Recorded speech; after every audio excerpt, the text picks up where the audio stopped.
my god. Have you seen that shit? Holy shit. What the hell?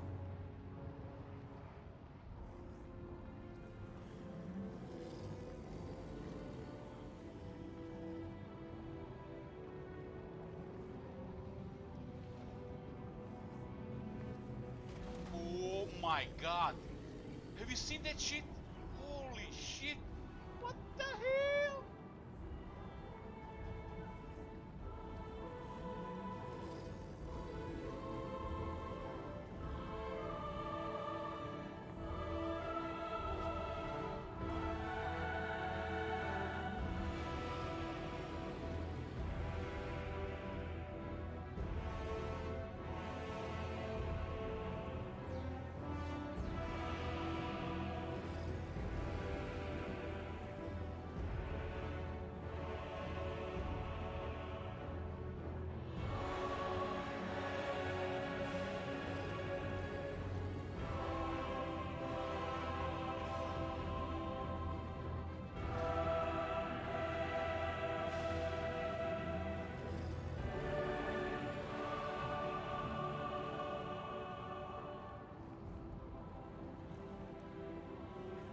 Hey guys, good morning.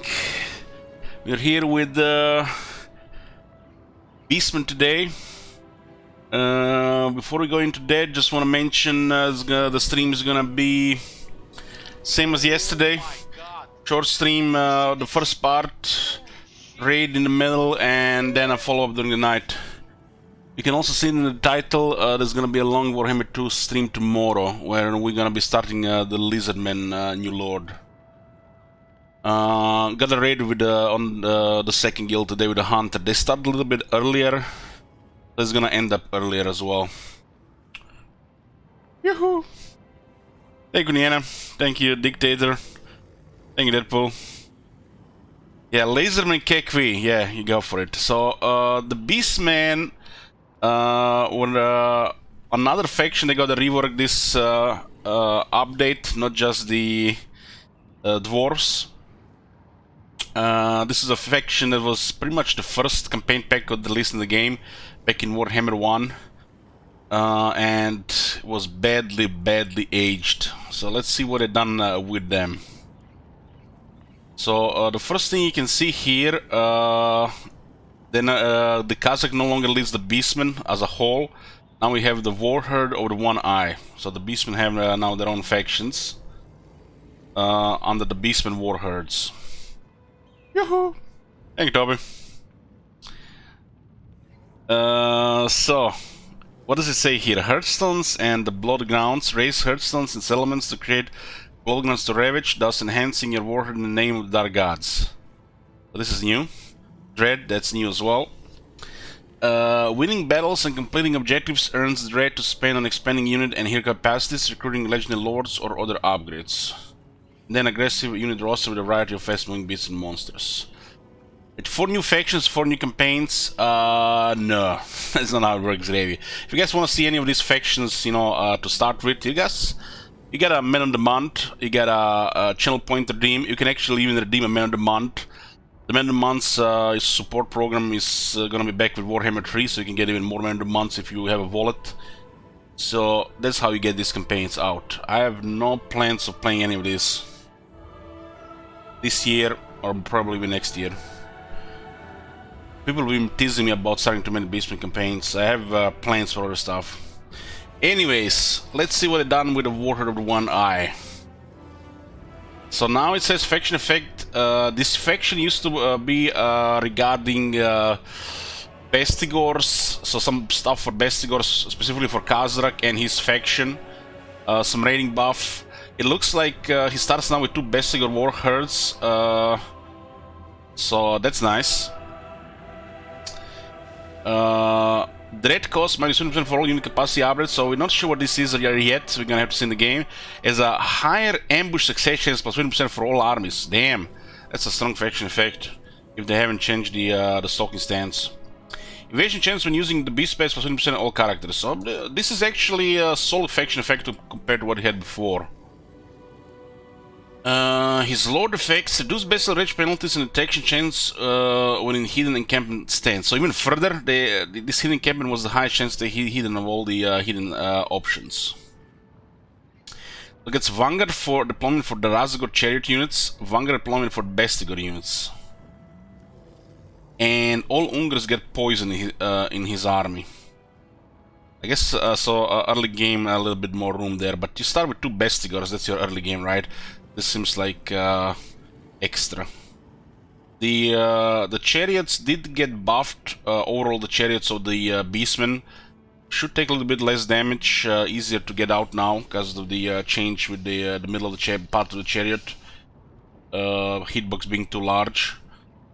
And they got also stats buffed, not only the Razagor chariots but also all the mounts as well. Okay, on to Malagor, who used to be not only the best Beastman faction effect, but overall one of the best faction effects in the entire game.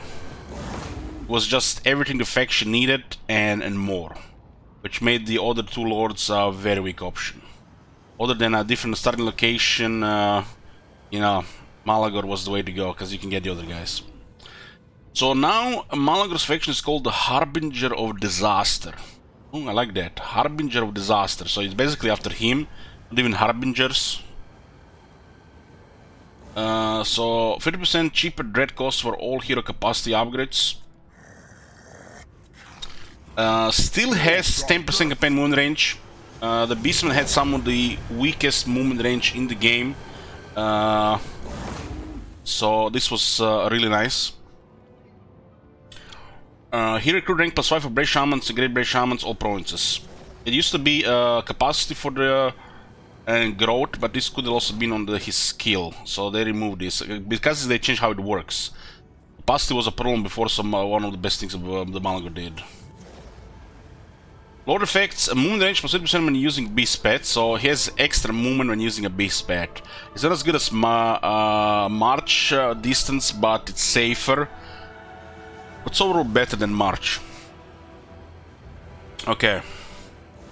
Enemy leadership -8. A local enemy army still has this, and prevents enemy replenishment in the local region. Huh. Attribute causes fear for Harpy units. So the Harpies cause fear.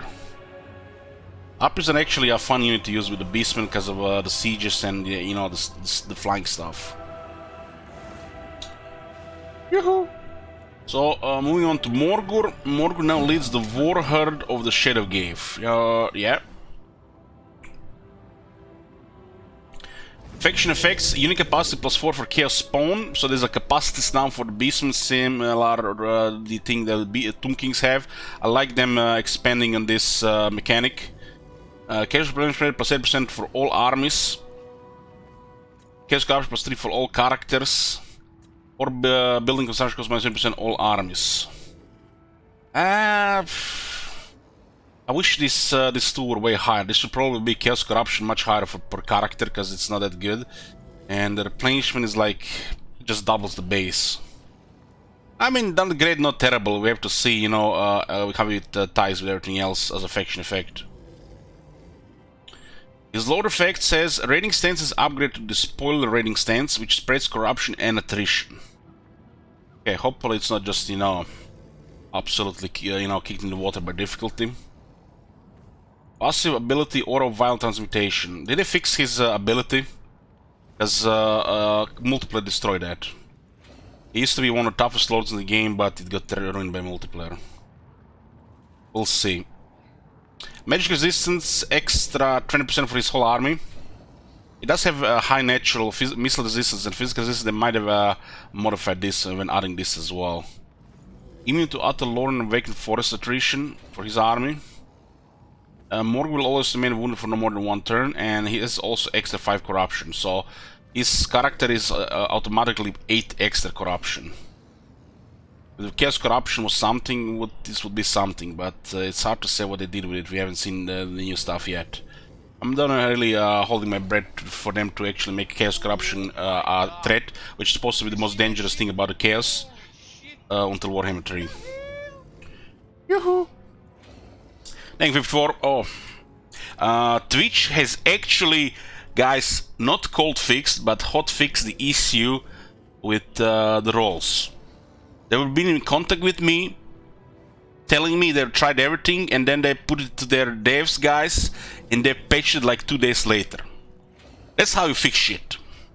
Now I can restore roles. And if I'm not mistaken, 54 had MVP. VIP, not MVP. Not only the top supporters get VIP, but you know, other individuals get it too.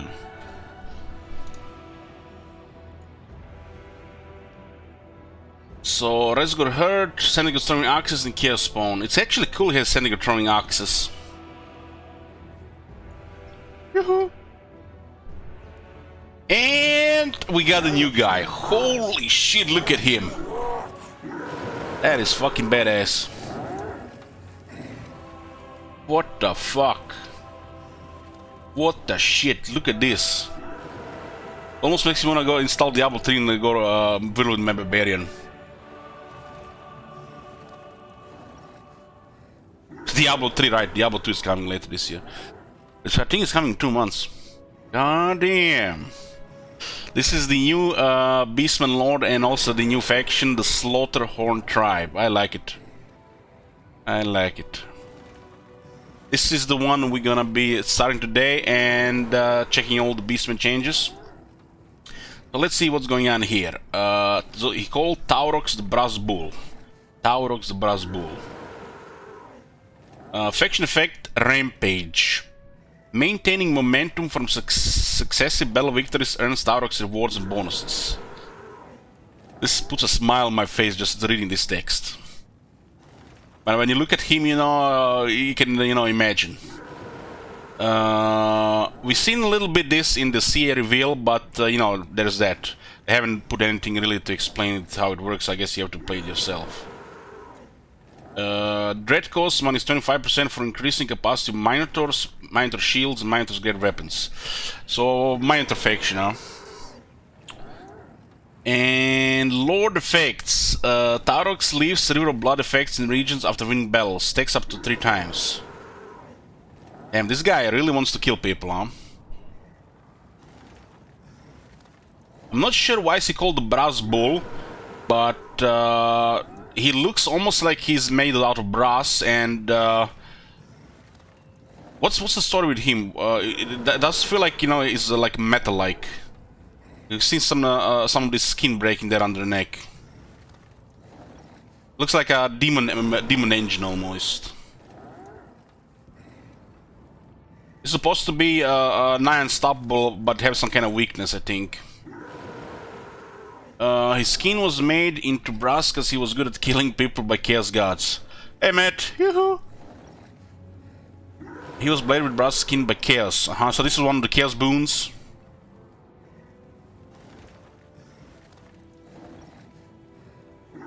Okay, this is cool. This is cool. This is cool thing with the chaos. When you're really good at killing, you know, you get a boon, right? Neck is the weak point in lore. Makes sense. So, River of Blood thing, we have to see what this is in the game. Look at this. Weapon strength plus 10% for Minotaur units in Lord's army. You guys remember the Minotaur gods when we stacked the Minotaur weapon strength campaign? When we got Minotaurs to over 200 weapon strength? Well, he has extra 10%. Technology used to be 20. Slug skin used to be also increased. They probably this all changed. Maybe even the trade changed, so who knows what is now. Minotaurs one of the deadliest melee units in the game. So, we'll see how it is now. His ability, Blood Beast, I kinda not like it how they say ability here. Well, it's just another thing under character, which many lords have, but they are not all listed here. And why is this listed here in the first place? Isn't it just one of his character things?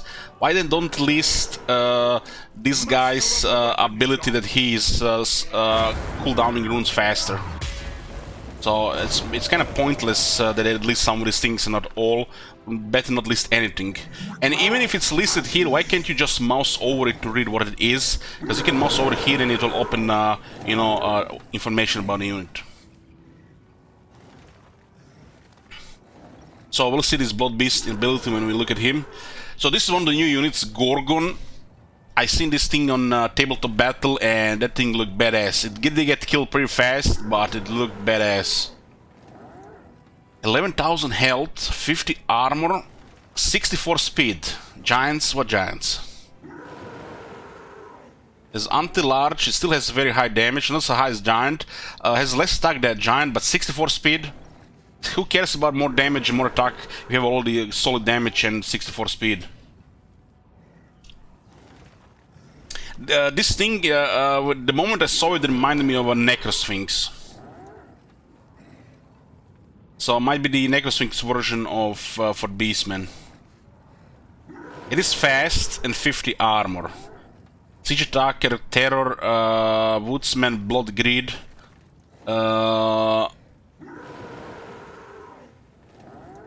I'm not sure when the Blood Greed activates. I think when they enter melee, and then when it expires, it will recharge in melee.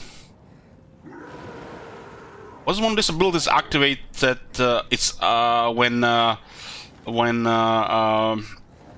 they were in range? Now it activates immediately, and then it recharges later. We're gonna have to see this.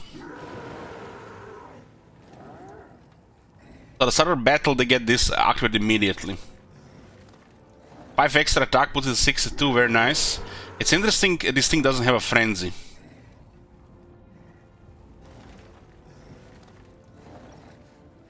I guess the Blood Greed is a type of frenzy for the Beastman. Some things have frenzy and the Beastman thing. What is this? Strength from flesh. Ooh, that's a hunger on steroids, huh? Hunger is basically the same thing as this, but 4 hit points per second. This one is 8 hit points per second. That's a very strong healing. Okay. This is the shit, man. This is the shit. Abilities like this on the monsters. Wow. I like it already. 8 hit points per second. A frequent gorging on the enemy battle lines leads to this one flesh flashing red as the wounds are... God damn it, hopefully the shit wizard is not here. They gave Beastman better hunger. Oh my god. It's like they've taken everything for the vampires and just made it better. But instead of improving the vampires, they improved the dwarves and the Beastman. This looks good. It's a cool unit. It might not be one of the best units, but definitely stat-wise, ability-wise, it looks good. We'll have to see how it performs a battle. He starts one unit of Harpies and unit of Minotaurs with shields. I think the Blood Greed used to work at minimal range before, but now will recharge within melee. I think the Blood Greed will change for the better. Okay, these are his starting units. Let's go. So, a reminder, guys, we get a short stream here. We're playing until 6:45 p.m. Then it's gonna be raid with guild number 2, and there'll be again a late night stream with this. The second guild starts raids earlier and ends earlier, of course. So we got Beastman now, Beastman later. Tomorrow is gonna be all day Warhammer 2 and a long stream. We're probably gonna be all Lizardmen. We might switch with the Lizardmen and the Dwarves, 50-50. It's currently 3:27 p.m. Okay, let's get into it.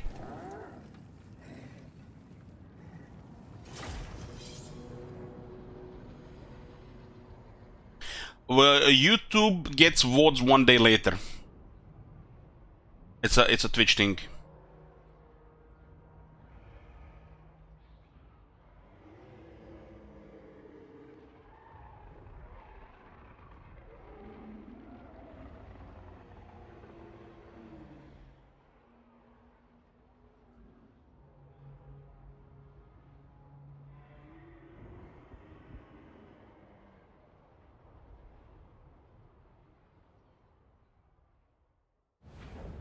Hail, mighty Slaughterhorn. I pray you spare me in this rare moment between rampages, as I wish only to guide you to your purpose. Kla Karon's beastmasters have surely been alerted to your presence. Show them the true meaning of untamable. To the south are the lands of the lizard men, littered with cities built in honor of their gods. It's far away Sworn south. enemies of the ruinous masters. Trample them to dust, raise Poor Grand herdstones, Pepe already knee and deep in make shit. blood grounds to sate your savage desires. The One Elves' Lizardman kingdom city. of Ulthuan is a beacon of civilization that fans the embers of hatred burning within every cloven one. Defiling their lands shall prove your kind supremacy Oh, look at Tyrion there, guys. over all things noble and haughty. The old world's forests have long suffered the depravity of the children of chaos. Men deceive themselves that the danger has passed, but no walls, steel, gunpowder, or magic will protect them from your rampages. Prince and Emperor. I miss him already. O Brazen One, you are chosen by the Dark Gods to be an unstoppable force of chaos, gifted with an unholy vitality for slaughter and destruction. Go forth and wreak havoc in the world until it is awash with blood and gore. Okay. I like how CA is consistent with the old guy. Gotta give them that. They get the old guy for all of this. Imagine one upgrade, somebody else starts narrating this because the old guy passed or they couldn't afford him anymore. Small in the company and all. So guys, before we get into this, there was Tyrion mentioned there. I want to tell you guys, for this quarter sellout campaign, it's gonna be start of the next month, and it's gonna be Tyrion, which might lead into 2 different campaigns. So just so you guys know what's to come. And other than that, I have plans to play Orion with Elf's flavor. Mostly around melee. We'll see how good those blade singers are, because we haven't done that yet. Other than that, people might request shit, and we have one. We're gonna do one of the milestone campaigns that are left over from 2 years ago, and we might get one of the community challenges done. So what do we got here?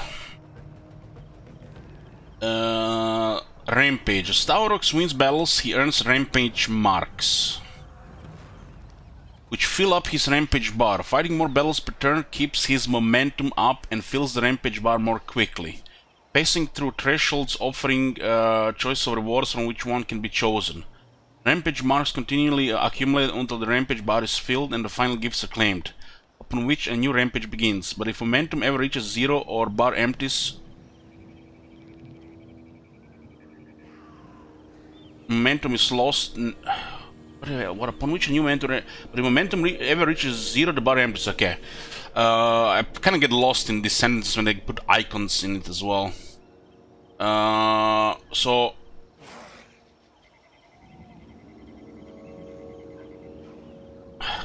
just what I was saying. What the hell? I hate when they put icons in this text.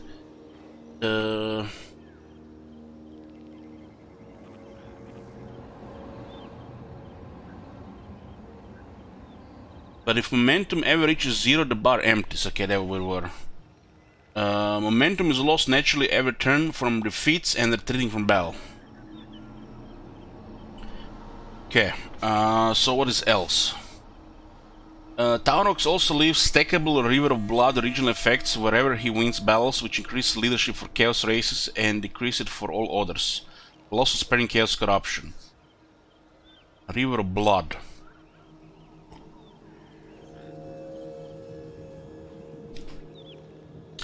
So hordes, Beastman can only form limited settlements instead of roaming the map as hordes. Continually fighting and raiding keeps their bestial rage high, maintaining the growth required to build horde buildings and raise new armies. So, look, sounds like they have reworked bestial rage.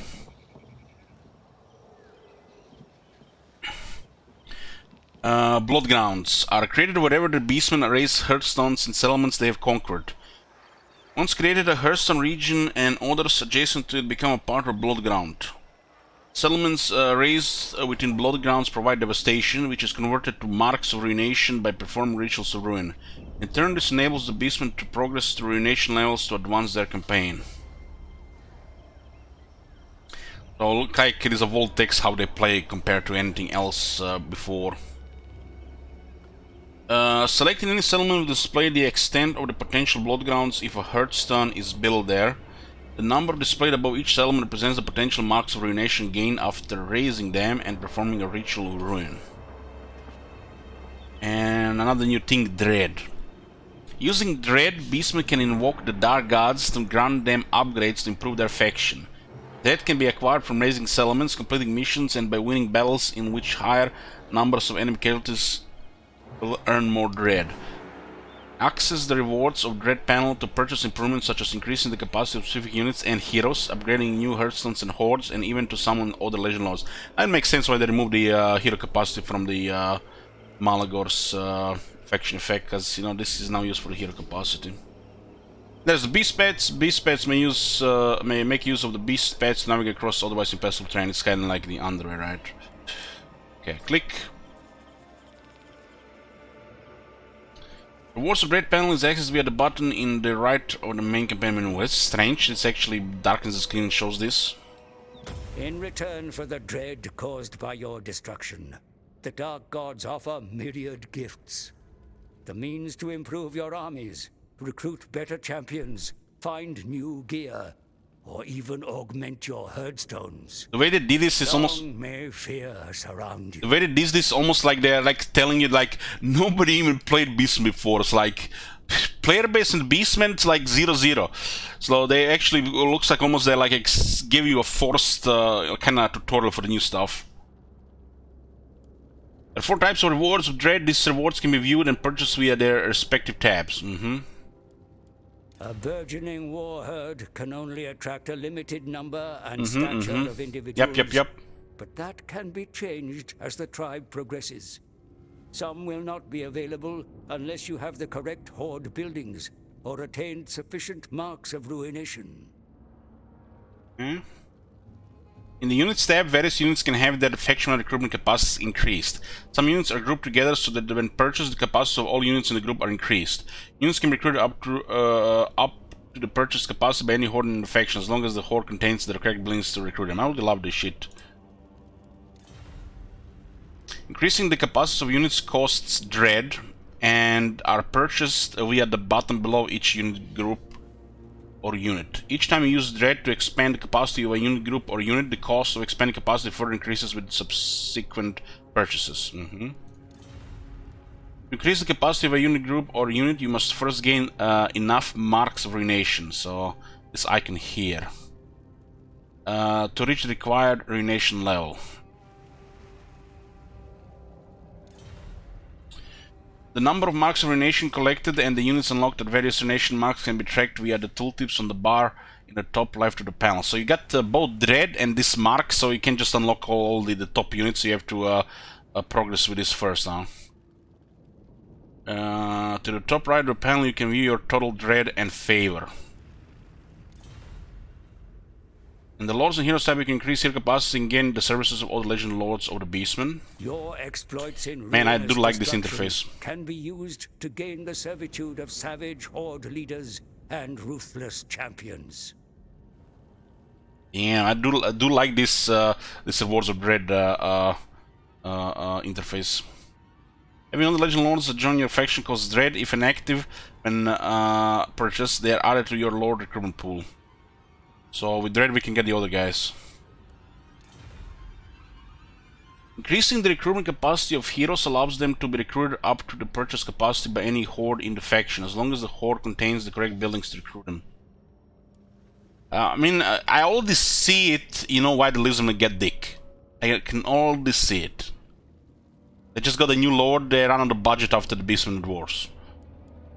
It's not like they're, you know, part of the DLC or anything. Might as well be a free lord, you know, the Lizardman and the dwarf guy we paid for. In the Arbor tab, you can upgrade various aspects of your Herdstones, hordes, and characters. The Dark Gods have the means to permanently boost many aspects of the tribe, in return for your baneful accomplishments. Even your mighty Herdstones, most sacred monoliths of your kind, can be enhanced with greater power. These upgrades allow you to increase the starting level of all Herdstones raised in the future. Once the Herdstone upgrade is purchased, any existing Herdstone can be upgraded for no cost. Damn. It's they created all this shit here. It's almost like the Beastman didn't even exist in the game to this point. Hold on, let me just check something.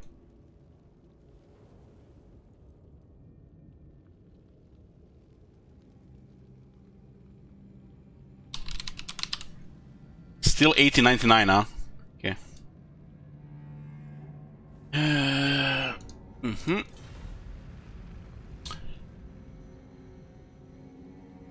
Dread can be used to purchase several faction upgrades, which can improve new hordes, increase character recruit ranks, and expand your arm capacity. The item shop allows you to purchase special ancillaries exclusive to the rewards of Dread. Ooh. A trove of items sits at the ruinous master's fingertips, but can be acquired should you wish. God damn, look at this. You can get tic-tac-toe straight on a follower. Oh damn! What the fuck is this banner of Gorok, man? What is this? What the shit? Banner, weapons, armor, charge items, and arcane items can be purchased here. Unlike other rewards, ruin ancillaries purchased in the items tab cost favor instead of dread.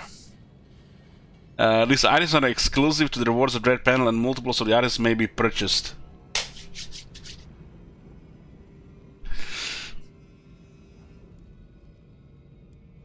Okay. And is that it? Done with the old guy? Okay. Totally finished. So we got a chapter here, Fell Rituals from the Rituals of Ruin at a Herdstone Settlement. Get plus 2000 favor. The Herdstone are the most sacred dark places of the Beastman, dire and forbidding monoliths of meteoric rock piled around with the bones of the enemy. Heard the Beastman act their twisted rituals for the glory of the Dark Masters. So, Beastmen used to just have this favor thing, and their armies would have Bestial Rage to get the Betray Herd. Now we got Herdstone Shards, we got Dread, this guy has Momentum, unique to this faction, and they're Max Ruination. It's almost like it's a €18, you know, faction now, campaign pack. Okay, let's see. Man, where to start? There's so many things to check. Where was that Dread thingy? Rewards of Dread. Hold on. Let me see something here. God, what the hell? So there's a Battle Scar Ungor Raider, which you can purchase for 3000 favor. 10 line of sight, 10 campaign wound range. That's hot. There's a Banner of Unholy Exaltation. I want more stuff like this in the game for all the factions. There should be way more banners, and when you equip these banners on a unit, the banner should be displayed instead of the usual banner. Like, it's not rocket science, right? 10% speed, 5 resistance, 5 weapon strength, 5k for this one. Mutated Gorgon Hide. Possibility Blood Frenzy. Armor plus 10, melee defense plus 5.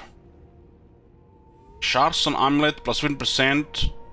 Wagner deployment. You know, guys, I did love Beastman initially, but as the time went, everything, the reason why we play the Beastmen, became the reason why we don't play them anymore. Because, when you play those factions, when they build shit and, maintain borders and diplomacy and, try to, win, together, and then you want a faction after that just does the opposite. And was really good for the replay value. And then when you do the Beastman, you again get desire to play a faction that just, builds an empire instead of just try to destroy it. But over time, it just became really shit. It's like, not just because they got power creeped, outdated, but also because everything else just got better, and the things that needed to work with Chaos Corruption and resettling, it just got 10 times worse. Herdstone Amulet charge bonus plus 20% and Vanguard. 15%, huh? For 3000. Why is this not like 30% or 40%? Goddamn 15%, huh? Spell Axe with the Dark Vault, 10 attack, 15 weapon strength. So why would the fuck would you get this when you can get this? Unless you're gonna have a huge boner for Vanguard.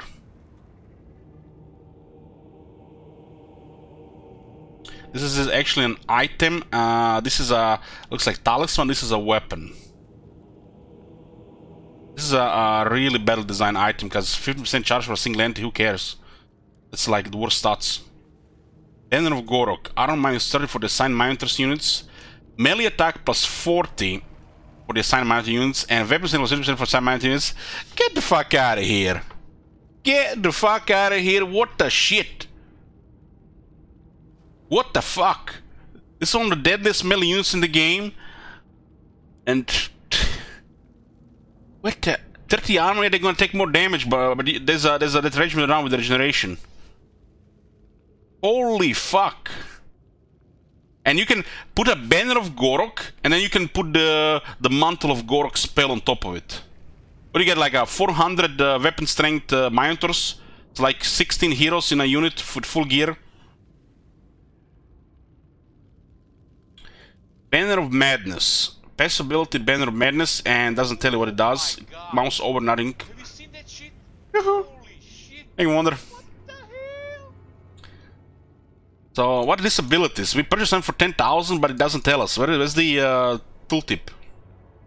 What does this do?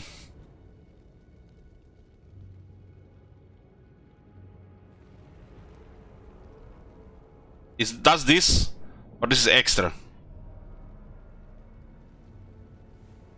So you can mouse over this one, but you can't mouse over this one.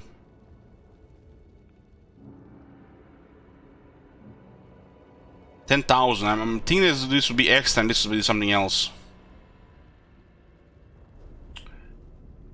Champion's Essence. Looks like another talisman. 10% water, 20 attack, drunken bravado. Get regeneration, perfect hero leadership. What the shit? 20 attack, 10 ward save, and this? Oh man. Kazrak, my friend, gonna be more perversions.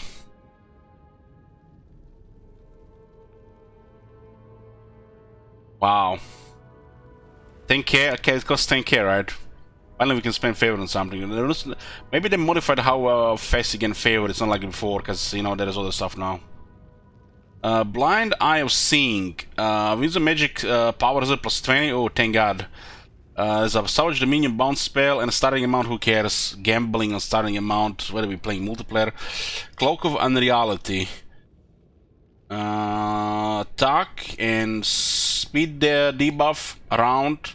Miss resistance and magic resistance.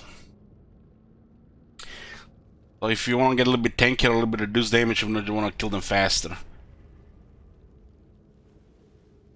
It's almost like feel like on a caster item. Sync.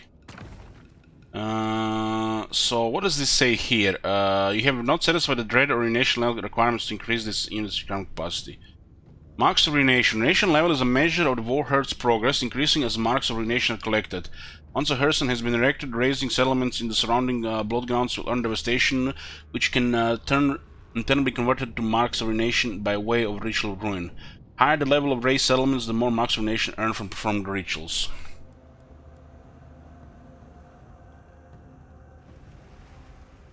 Okay. 0, 0, 0, 0. We need what, 24 for national level 1. Not additional unit equipment capacity for okay.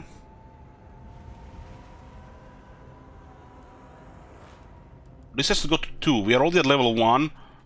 Oh, this is level 2.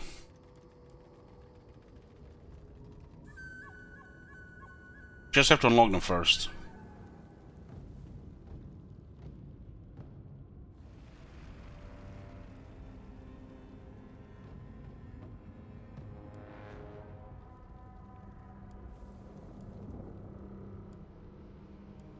So, the units are on the up to level 5 Renation level.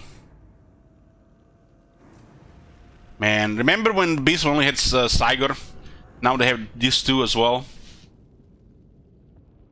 Remember how much they costed, you know, when they got released. They still cost that much. Level 6. 4 armor capacity, Herdstone game plus 2. Looks like you just get bonuses. Like they added more ruination level for actually more bonuses.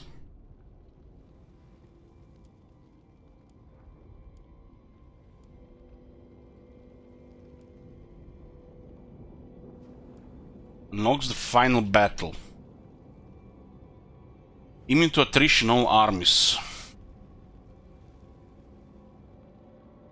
Okay.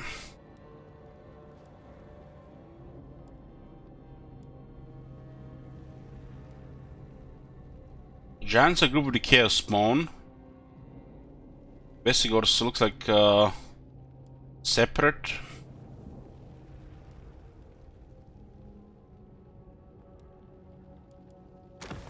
Lords and Heroes. Preview this Lord's effects. Huh. These are his effects that we can see in the other way.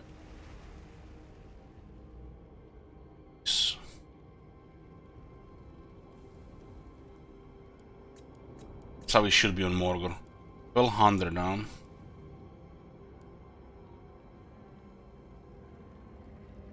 Vorgor, Gorbul, and a Brave Shaman. Vorgor is the new hero.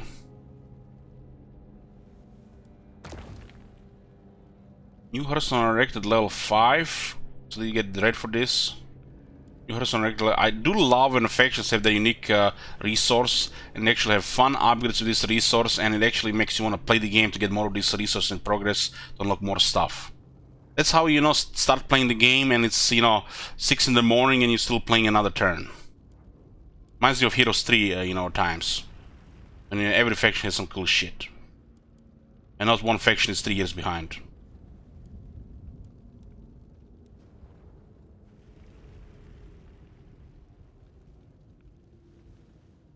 Okay, we'll be checking this out once we get more dread.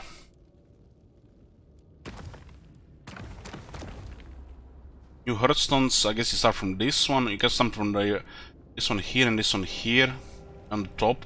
This one start from the bottom, this one start from the top.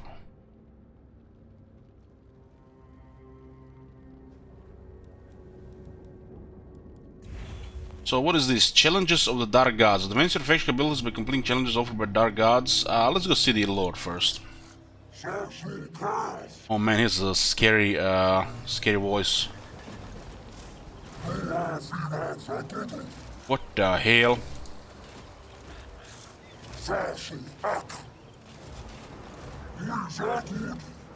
Scary monster, huh?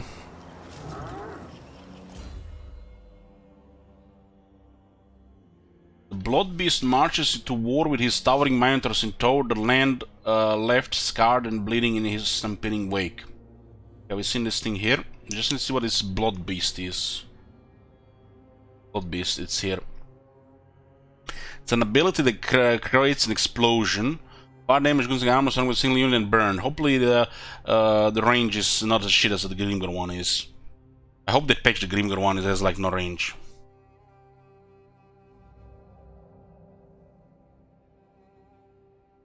Seized by hyper-violent visions, the Blood Beast spasms and shakes in a violent thrashing of fiery convulsions.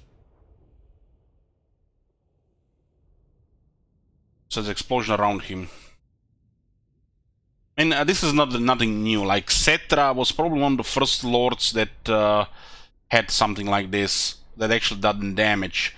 There was that explosion from the Scave and the Lizardman that just tossed things around and they gain speed so I can disengage from melee crowd. Then you have Repans, then you have Grimgor got like that as well.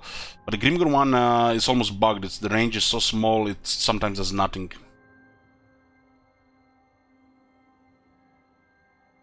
One 130 armor, 7368 health.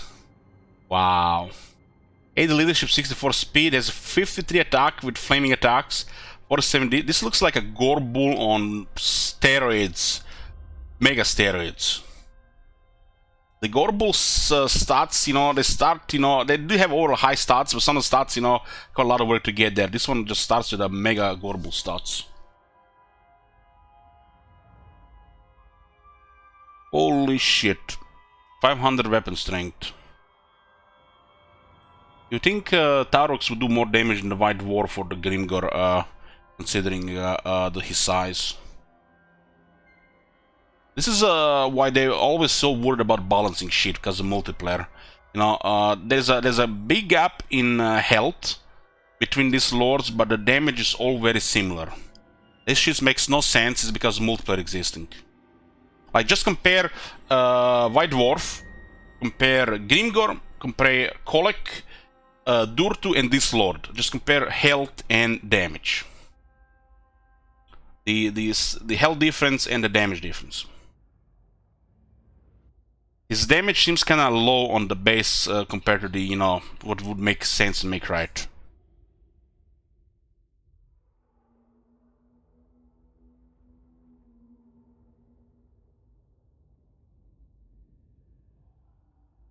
Maybe he has the attack animations that go for it. No, different.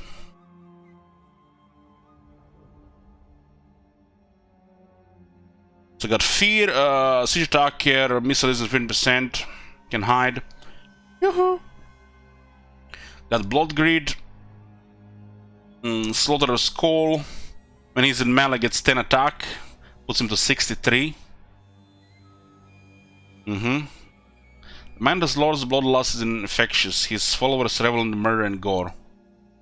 The Slaughterhorn's Call is pretty good. This is active when he's always in melee. There's a Bloodwish Explosion.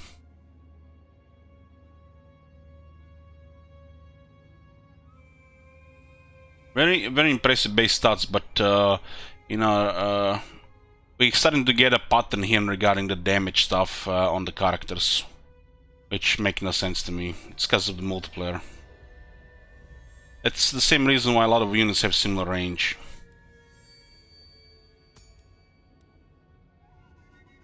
So what do we got here? Quest for a rune-tortured axes. The Brassbull wields his rune-inscribed axes with savage pride, constantly clashing them together in the rare moments between his rampages. 8 attack, 10% weapon strength, magical attacks, and when he's engaged in melee, gets a constant augment for damage and attack. So this is basically the Belegar's hammer, just for this guy. This is a pretty strong weapon. Get lots of attack and lots of damage, just what you want from a weapon. Lots of attack, lots of damage. Level 5. This thing actually is not constant. It's actually when it's engaged in melee. Yeah, never mind. I was looking at different things. So it's engaged in melee. This one is gonna be on a cooldown. Well, this is engaged in melee. So when he's in melee with this weapon, he gets plus 20 attack, and he gets plus 25% damage. This is a pretty impressive weapon. This is just exactly what you want from a weapon. Lots of chance to hit and lots of damage when you deliver a hit. They're just like ideal weapons. Fueled by blood.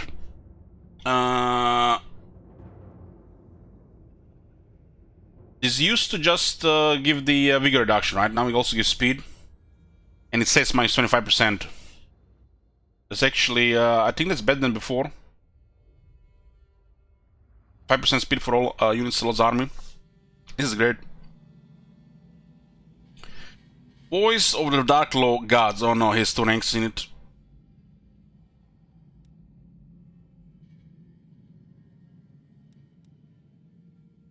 If one thing Minotaurs excel at is the leadership, and he has this thing here. This is the poop skills, especially on ridiculous stats units like the, you know, Minotaurs. Gorebull. Gouge task. The Beastman task is drenched in gore, blood, and a sinew from every foul battle. 45 armor-piercing weapon damage. Somebody go check Wolfric if they updated his skill. If it's still plus 15. This is not bad. This is actually better than a 10% weapon strength. Yeah. This is a solid 1-point skill. Not as good as Grimgor's 15%, but yeah. I guess this guy can compete with Grimgor in damage on the base. But it's a Minotaur, probably gets sick attack animations compared to Grimgor. 10% magic resistance and 10% missile resistance. Let's see the unique skills.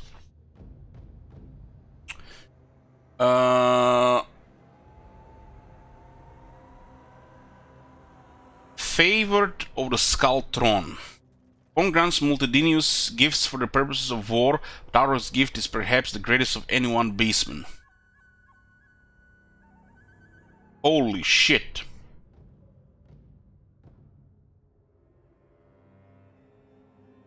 Enemy wins a magic power reserve -15 local enemy armies. Okay. 25 magic resistance for the whole army, and he gets a brass body ability. This gotta be one of the most disturbing first point unique skills in the game. Give a melee monster a monstrous ability. 41 seconds.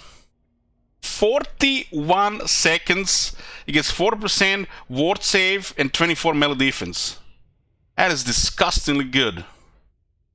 Holy shit. 41 seconds. And it's a massive, massive buff. Holy shit. That is amazing.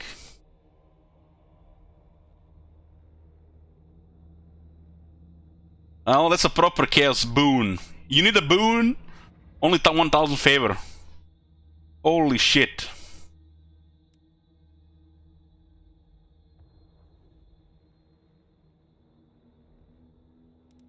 What are you guys talking about? King Roman says, I started playing Magic the Gathering at the local comic book store. I got owned all night. I'm depressed because these kids look like chumps, and I gotta work out in the Magic the Gathering knowledge to show these kids what I'm made of. Sounds like a copy paste, Roman. I'm sorry. Juggernaut. Oh, nice. Look at this. Another 20% charge bonus. Single entity charge bonus values. Just what we need in the game. Another Daze effect. 20% charge bonus, 10% weapon strength, Daze effect. At least you get 10% weapon strength in one skill point.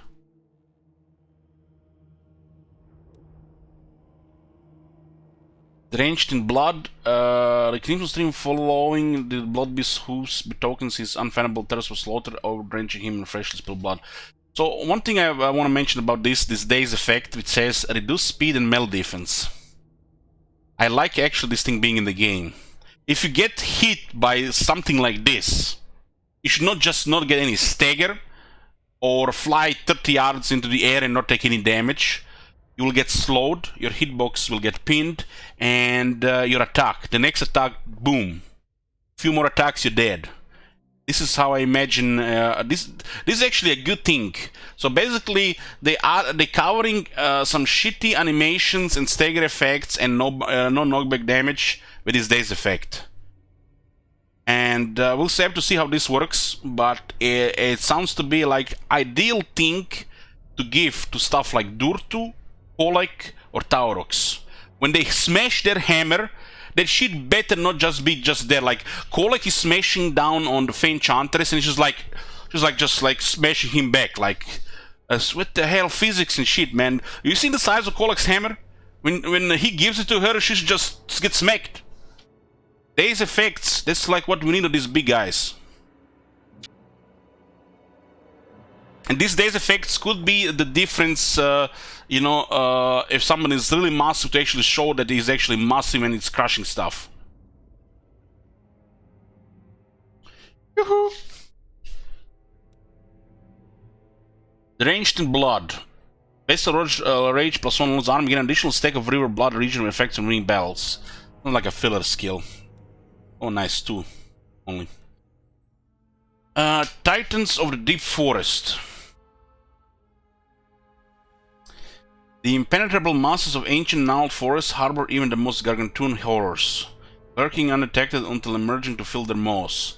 +1 unit capacity for Gorgon, and armor +10 for Gorgon, Giant, Jabberslide, and Stagger units. 10 armor actually for some of these units might be good. I don't know how much armor the Jabberslide has, but the Gorgon Giant definitely use 10 armor. There is the Gore Fist. The need for fresh red meat is not driven by hunger for sustenance, but the unholy exhilaration of consuming an enemy flesh. So you get a possibility strength from flesh and possibility gore feast for minor units to play. Get the fuck out of here. Get the fuck out of here. So he gets OP hunger, and all the miners get hunger, better hunger. Just don't tell shit wizard, guys. This strength from flesh looks very powerful. Holy fuck. Holy shit. This guy looks so much fun, guys. This is like a killing machine for noobs, so you don't have to build up something for 60-80 turns. Get it LP from the start. What do we got here? Demonic Vigor. Under a scarlet moon, Tarox drank deep from the bloody river of his own creation to gain a most unholy vitality. Cooldown minus 25% to Blood Beast, Brass Body, and the Rune Tortured Axis. Rune Tortured Axis. Wow. Just wow. This guy had... Whoever was making these guys must be a fan of the hack and slash games. It's like, it feels like, you know, he starts like a hack and slash character, and as you know his skills, it's almost like he gets OP set bonuses. And you just click, you get better cooldowns and everything, and it just, you know, just delete stuff. This is disgusting. This guy's making me sick. I'm gonna get some water, guys. Give me a few minutes.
Okay, I'm here, boys. I'm here. Just got some more water.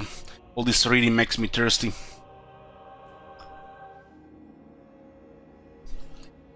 So, what do we have else we have here? Oh, Primal Rage is no longer +2, it's +5 now, thank God. What is this? He has more skills? This might be unique to his Lord type, though, not his really unique skills. A Bullish Metal. 5 defense, 5 ward save.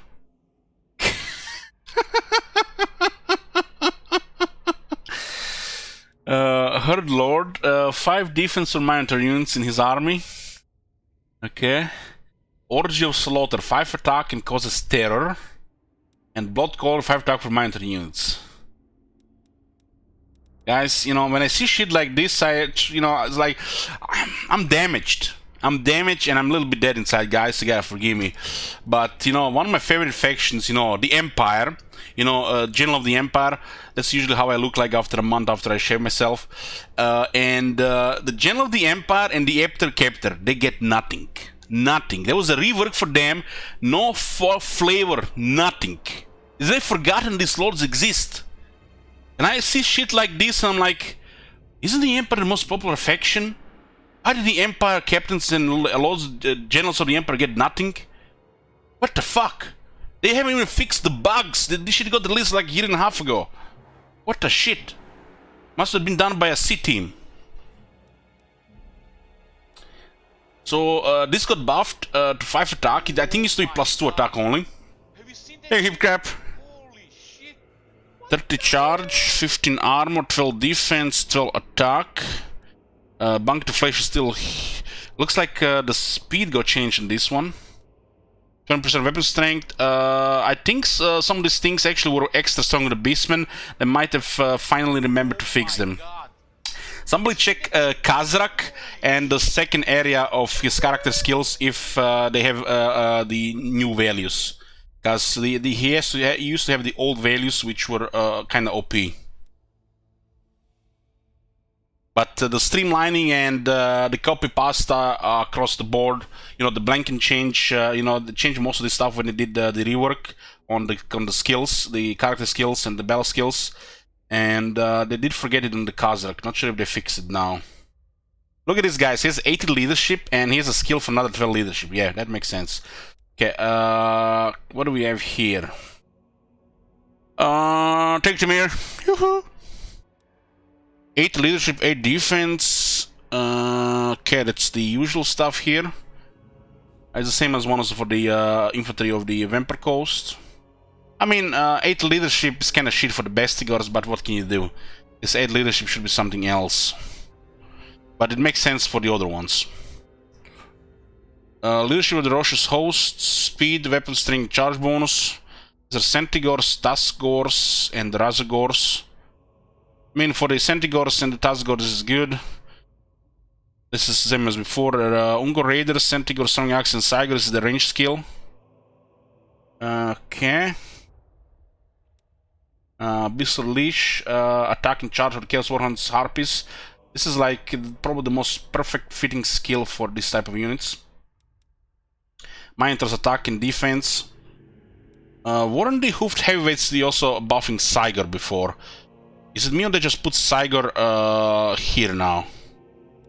This looks like changed.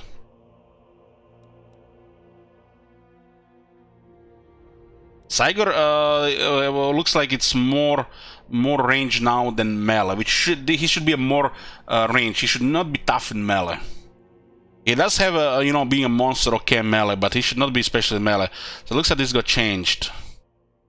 Freakish Mutation, Chaos Spawn Giant, Jabberslide, and Gorgon. 8 attack, 12 weapon strength. Yeah, that's solid. Thank God. That's solid. Looks like you can't even complain about this, but this I always said after the rework of battle skills, the Beastman had some of the best basic battle skills in the game. That made a lot of sense. The only thing is this Fury of the Herd is a little bit weak for the Bestigors, the unit that matters, because the leadership will not last long. You also had a Gorbul that provided leadership for the army, so this skill is a little bit weaker for the main infantry unit. But overall, their battle skills are great. So the infantry one, Creatures of the Herd, Bestial Butchers, Jabberslide and the Gorgon are here. So you can get 15 missile resistance on veterans. Yeah, this is great. Yeah, the Beastmen have very good battle skills. This is a magic resistance instead of the armor.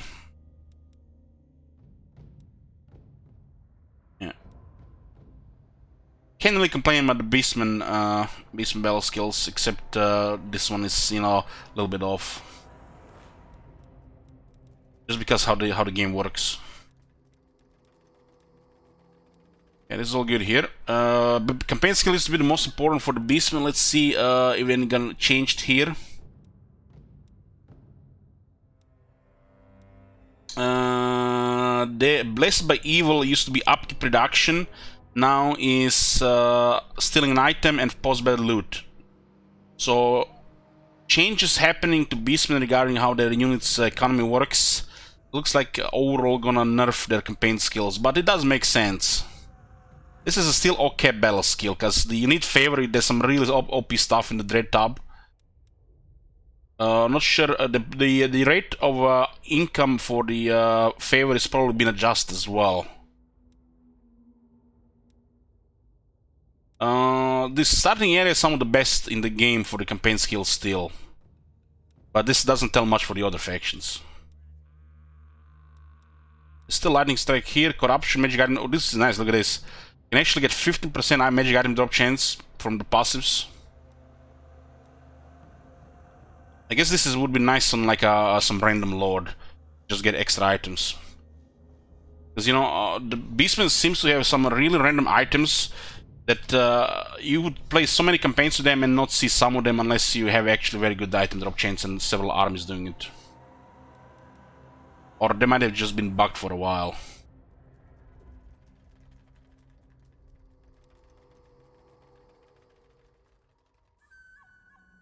And the Beastman campaign skills are really solid. They used to have some of the best campaign skills, and this hasn't changed. It hasn't changed. We have to see how this works with the favor. It's a little early to say. Okay. This Lord medic abilities have a disgusting potential. So this was the Gorgon. He starts with one of them. Let's see this, if they change any of the building stuff. So the pyre clearing, the tier 1 water building 3 recruitment or capacity, I think this used to be lower. 1 growth, so there's still growth here. Chaos Warhounds, Ungar Spearman Herd, Ungar Raiders, ooh nice. Wow, proper tier 1 units, they added Chaos Warhounds here, thank god. Holy shit, somebody know what they're doing. Because always, you know, usually you need a building to get just the basic Warhounds.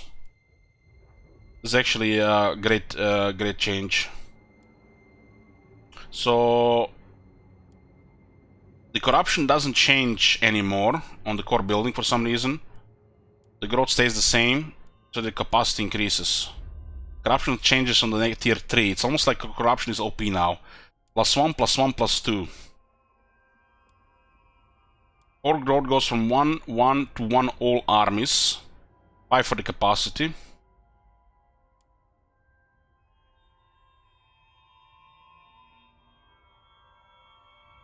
Three corruption, 2 growth, all armies.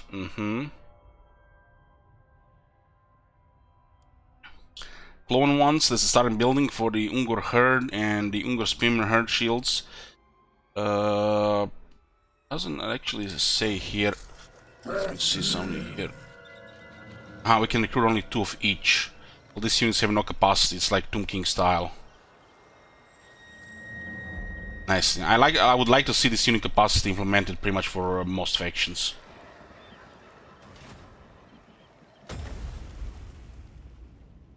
And it tells you the current cap here.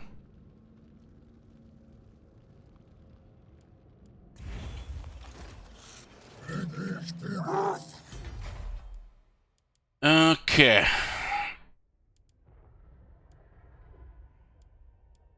So it does look like they removed one of the clone one's buildings from the game. And the tier 1 costs 6,000, while tier 2 costs 8,000. That seems a little bit off.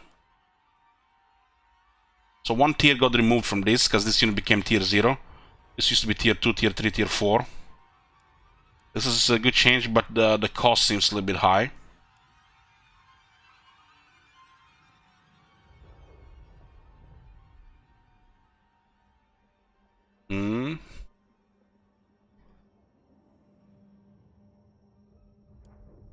Vorgor. Who has the Plains troops?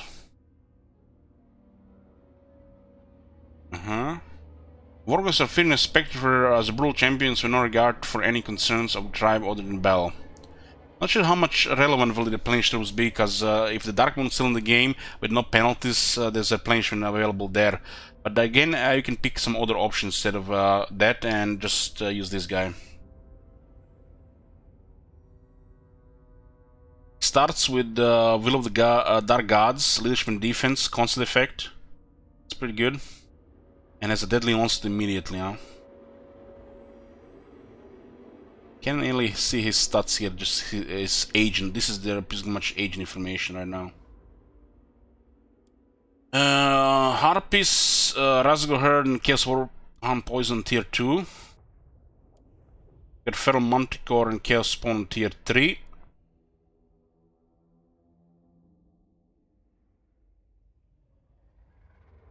poison got nerfed.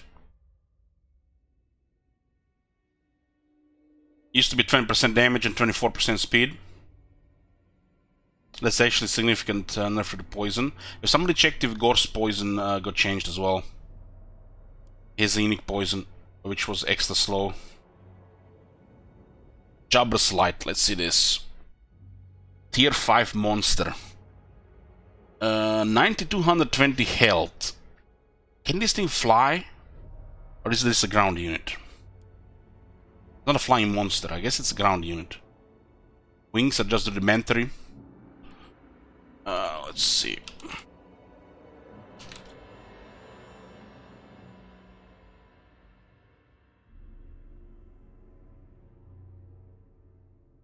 Mm-hmm. 60 armor, 75 leadership, 65 speed, so it's fast.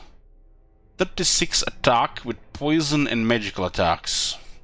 The attack is a little bit average, defense is above average. But it has 25 anti-infantry, which makes it deadly to infantry. That's why 36 attack. So while it will easy time killing infantry, it'll start a little bit against large. Unless you get the attack value much higher. 15 missile resistance. It's terror. Spurting bile blood. Vortex self-engage in melee. Enemies hit by vortex in melee combat. Strong versus multiple combatants. Causes poison.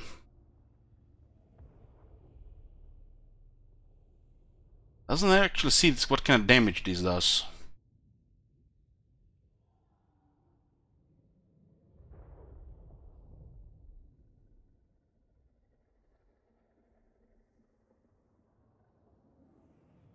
But see, this Jabber set already does poisons. Why would it have another ability with poison? Maybe it's a line of text missing here.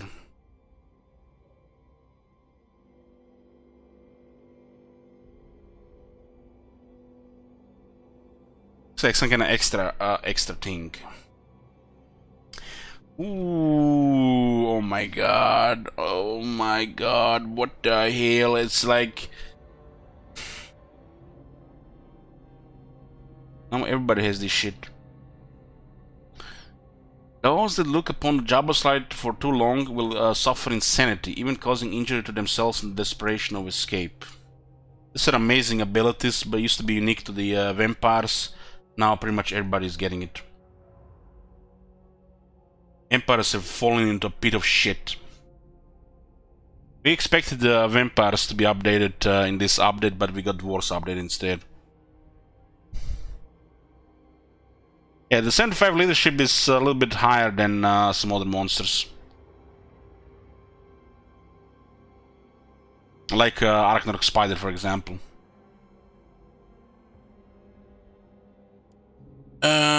There's only 2 minor buildings now, 6,000, 10,000s.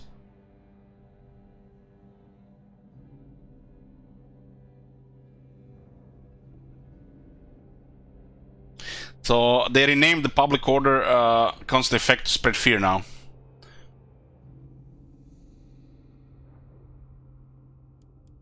Minotaurs with shields. Minotaurs with great weapons. A giant in tier 3.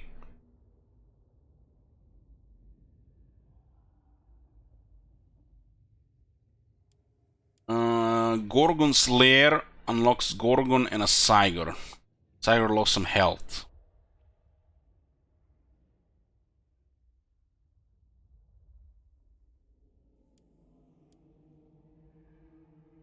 Missed something there.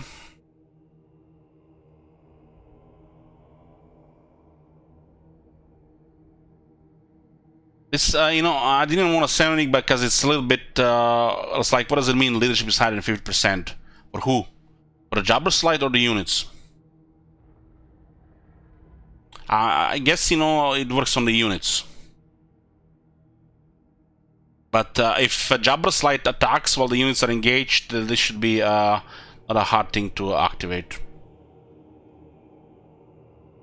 So it should activate. I mean, it's gonna be harder to activate against veteran enemy units and legendary, but it's still doable.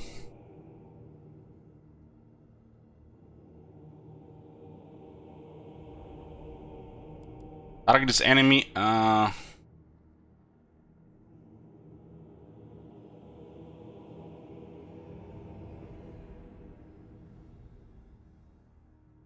I guess it says who targeted, and then it cannot target that. It tells you it's for the enemies. So they have to get scared, and then they start taking damage. I mean, when you read the text, that does make sense, right? Get a Brace Shaman on tier 2. Look at that.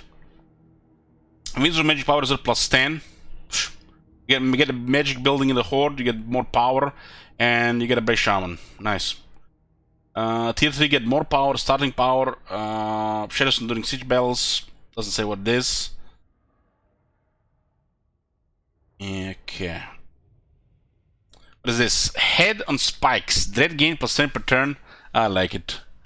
Heads on spikes. So many heads, so few spikes. It breaks walls, Impaled corpses. When corpses are left mostly intact, uneaten, and on display, it's only for the purpose of spreading all-consuming horror. Why does this not lower the leadership of the enemies in the region? Was that like a missed opportunity?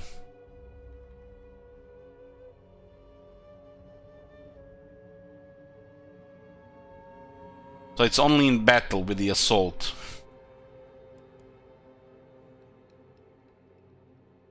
I like this building. What is this? Okay, we got still this building here, loot and plunder. No longer increasing armor and attack, but now increases magic item drop chance. Man, Beastman's not only had some of the best item drop chance in the game, but they still continue to have it. Man, Beastman can almost pretty much guarantee magic item drop chance. Magic item drop chance plus 20%, they get the scouting around 25%, and there's a skill for 15%. They pretty much get an item, I think, guaranteed from every battle if you get everything.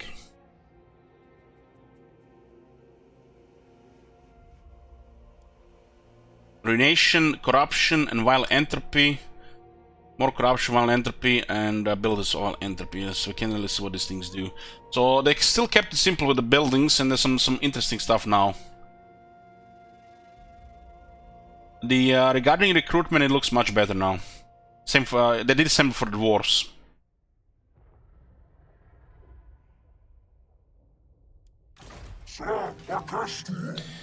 Okay, let's see. Is this not technology? This is technology challenge of dark gods. Okay, well, it looks like the technology tree still looks simple. Plight of the No Horns. The trying power of Herdstone invigorates the lowly Ungors thirsty to take vengeance upon the world that spawned them. 3 attack and 4 leadership for the Ungors. For the Ungors, huh? 2 turns. Simple and effective. This unlocks the next stage, huh? Ammunition for Ungor Raiders, slow time interaction for Ungor Raiders. Nice and simple. Wold Bane, weapon strength when fighting against dwarves, high elves, wood elves, and dark elves, and men. All armies. Nice. Born to lead, leadership aura, leadership effect. Okay. Speed for all units. There used to be a technology that gave plus 10%, now it's 5%. Okay. They added 5% of the skill tree. Raise get a base range increase. No, 115. 115 is fine because they have stock.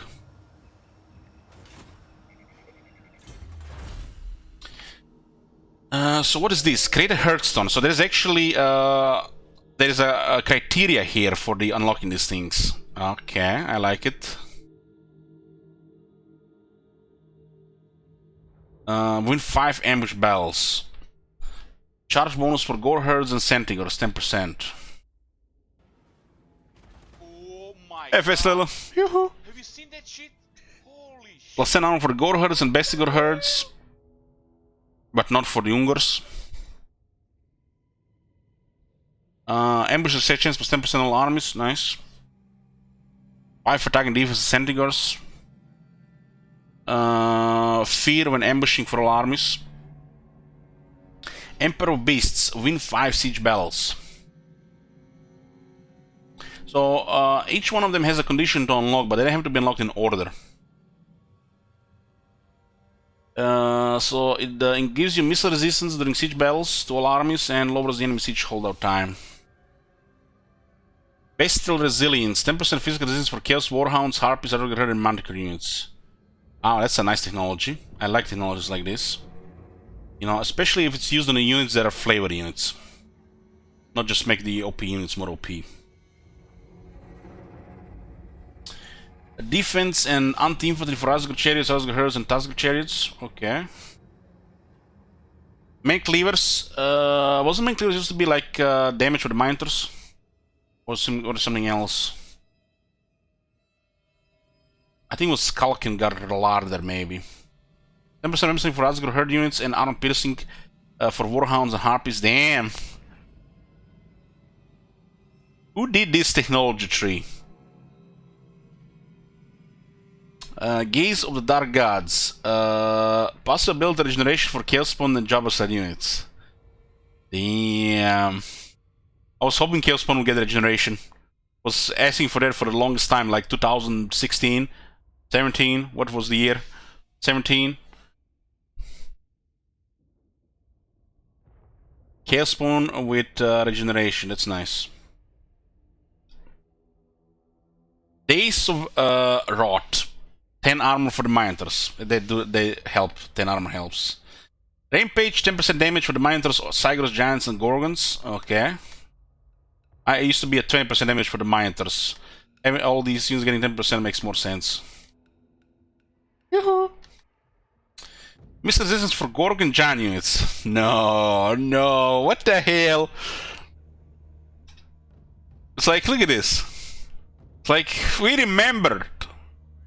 The Gorgon and Giants did missile resistance. So this is 10%, and then get during siege another 10%.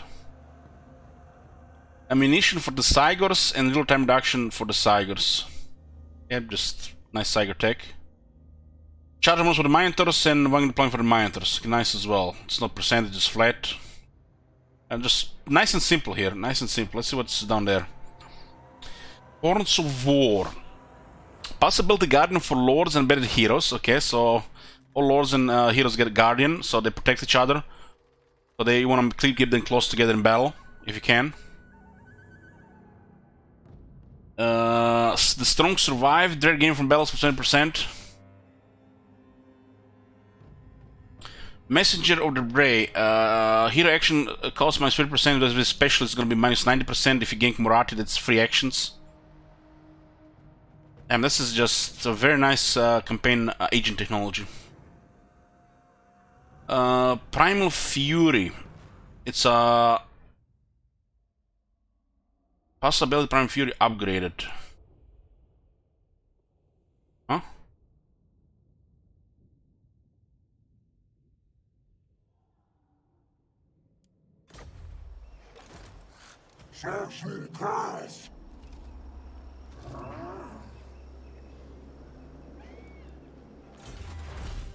It no longer goes away when the leadership drops.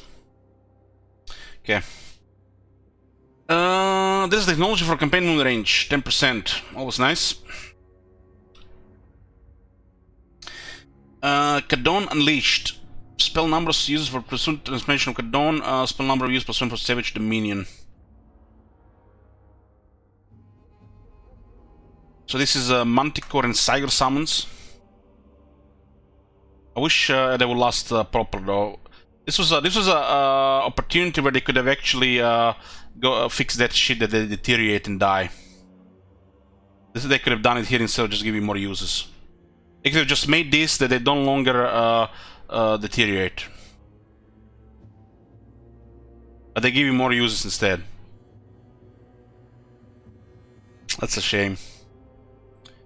Means magic powers up plus 20 all armies, 25% base misc chests, all characters. And more power. Consume order. Lower cooldown for lower beasts, wild shadows and death spells, and cheaper means of magic cost. And this is actually pretty nice here. Just they kept it simple. There are requirements to unlock, and there's actually some really good stuff here.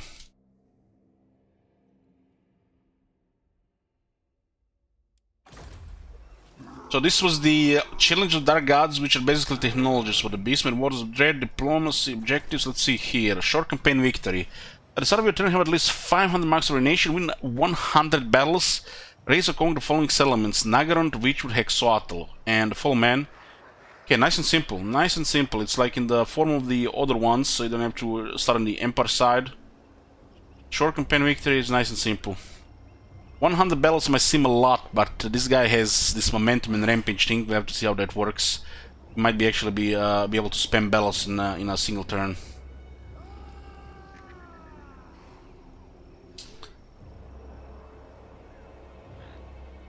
The long campaign victory, 150 battles, and extends to Aldorf and Lothern.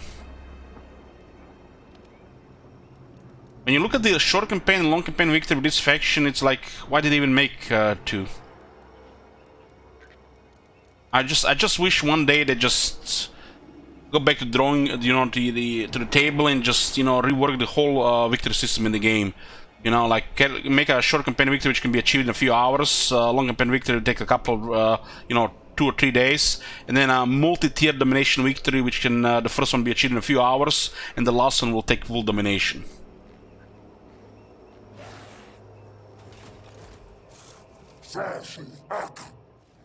So what is this? This is Brave Shaman of Wild. Brave, near. Scouting, he is aggressive. And the Wolf. So the Wolf is now the starter one.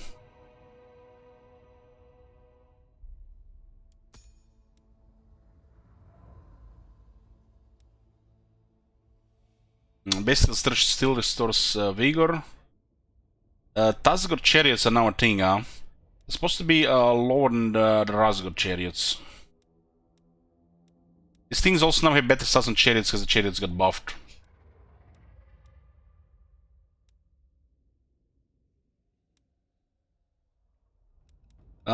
Still, Brave Shaman has barely any skills. They forgot to add some skills to Brave Shaman. Why not just add a few more skills here? Some melee capabilities or some army buff or something. This is a missed opportunity here in the rework. Sound like the Orc Shaman, they just forgot. Next rework. What was this again? Hold on. Haste and challenges. Haste and challenges completion rate is increased by additional 10%. Huh?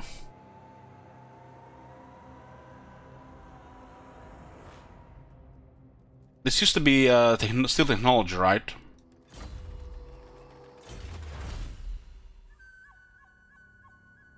But 10% what? 10%?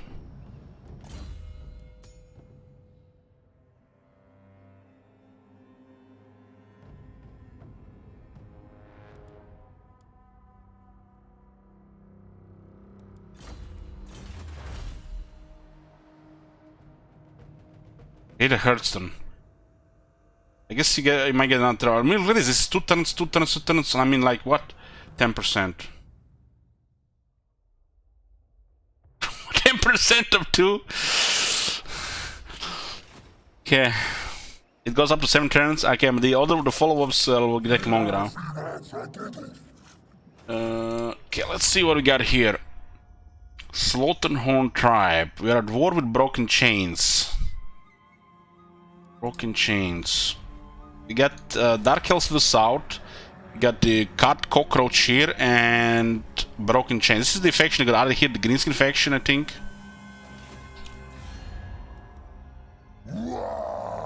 They start with no military, but they have 6 settlements.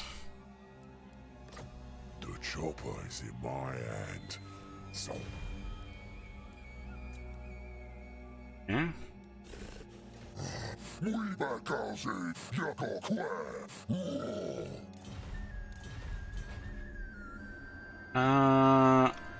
There's a rampage panel here. Momentum dictates how long rampages sustain. As long as the momentum stays above 0, battle victories will continue to accumulate rampage marks. But if all the momentum is lost, a rampage must restart. Momentum decreases every turn, or also when Taurox loses battles, retreats, or when using his movement range replenishment ability. Once reaching 0, momentum can be regained simply by winning a battle. Herdstone Shard. Herdstone shards are the raw materials required to raise Herdstones. Additional shards are attained when reaching certain ruination levels. As you progress in the campaign, can never be lost. Only reused. Shards are regained after casting a Ritual of Ruin or if a Herdstone gets destroyed before the ritual is performed. You start with a 1 and Dread is currently 0. Dark Moon. We currently have 60% replenishment and the next one is in 6 turns. And there we can click on the Rampage panel.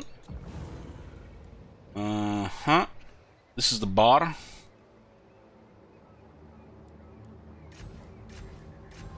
Harsh Rampage Streak. Rampage marks require 50. Unlock the ability to replenish Tarok's campaign mood range. Harsh Rampage rewards unlocked. We need like 50 momentum for this. Rampage marks. Rampage marks comes from the level of momentum.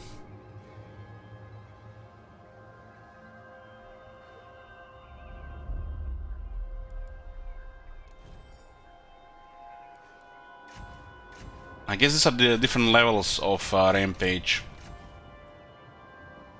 50, 100 and 150. Rampage marks are collected as Taurok's means of successive battles, repeatedly filling the Rampage bar to periodically offer various rewards. The rate at which the Rampage bar fills depends on the strength of opponents and the number of battles fought in a single turn. To sustain a Rampage, momentum must be kept above 0. Once all momentum is lost due to an activity or other factors, all Rampage marks are lost. What does this mean? You can't raise a settlement because raising a settlement will deplete the movement.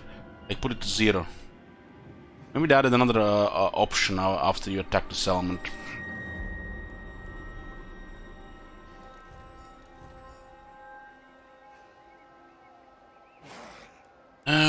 Eldritch Onslaught, 50 Dread, 5 turns, 50 power for Tarok's army, we get a Vile Tide. This looks like Vile Tide to be used on the battlefield by anybody. You get to pick one of these things and then you unlock. Dread and Ward Save for the whole army.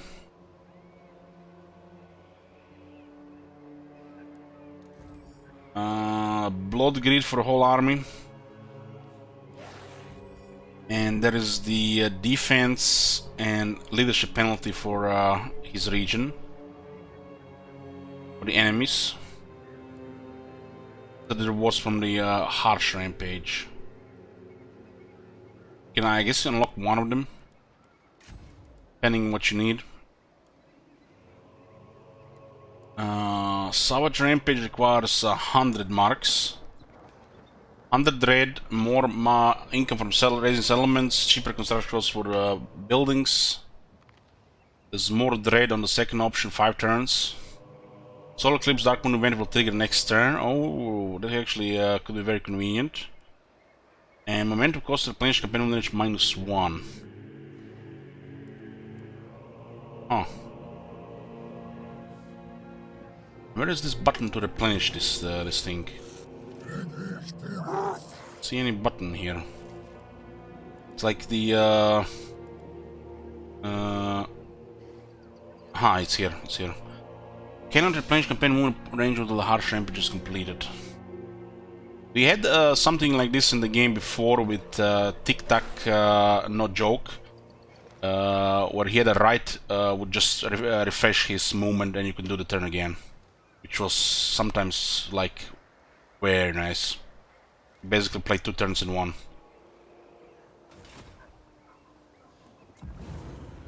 Cataclysmic Rampage. That requires 150 marks. 200 Dread. Dread costs minus 30% for increasing capacity of Gorbel heroes. Hero recruiting +5 for Gorbel heroes. Damn, if you wanna get some Gorbels. This is for Brave Shamans. And this is for Wargor, so this is to get heroes at the end of the Cataclysmic Rampage. And Call of the Minotaurs, their cost for increase the Minotaurs. Oh man, this is a lot of fancy shit here, man. This, you know what, guys? This feels to me. It feels like, you know, Greenskin just got reworked, and Grom gets the only mechanic for the Greenskins, while everybody gets, you know, such a plain, you know, just rework stuff. While Grom gets all that, and he's got a unique mechanic. But I have a feeling this is gonna be the same shit with this guy compared to the other Beastman.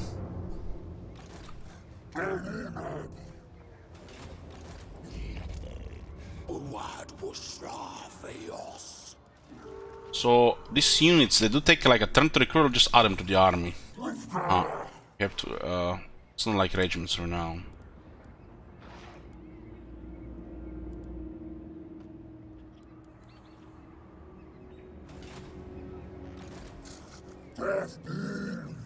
There's an ambush stance, seal encampment, and juggernaut raiding. All stealth be Dan, bell calls to brass bull. Take only what you can carry while charging.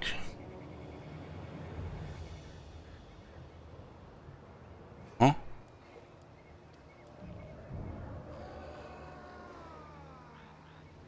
Raiding stance that increases movement range. Get the fuck out of here. And you're immune to attrition. Get more bestial rage. But do you lose vigor? You get kept tired.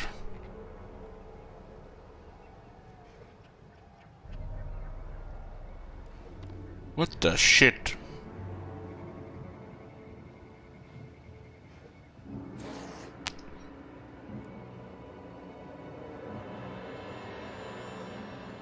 The hidden encampment now requires 10%.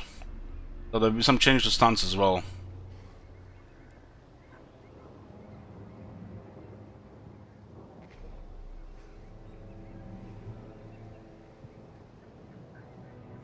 Well, this can change between the turns. There's, what do we have here? 6 things there. This is a 55% movement, huh? 5% movement.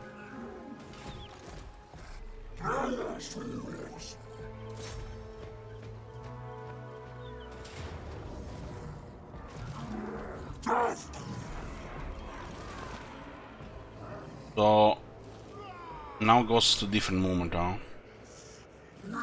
Maybe I should have moved first with the ring stance and then, because he changed the stance there. Maybe I should have just moved with the raiding to the settlement and then attacked. Would have saved some movement. With this guy, it looks like you wanna min-max the movement. You have to keep that in mind. Because the stance changes depending what order you give. So we could have went Juggernaut raiding, reached the settlement, and then attacked, and we'd have saved some movement, I think. Okay, we got first battle here. Apparently it's gonna be a close victory, guys. Those Gobo archers, they're mean. They got 240 guys. You know, they've been bullied for too long by the boys. So they're gonna perform a little bit extra if we just auto-resolve it. So we gotta go in and just bully them a little bit more, a little bit harder.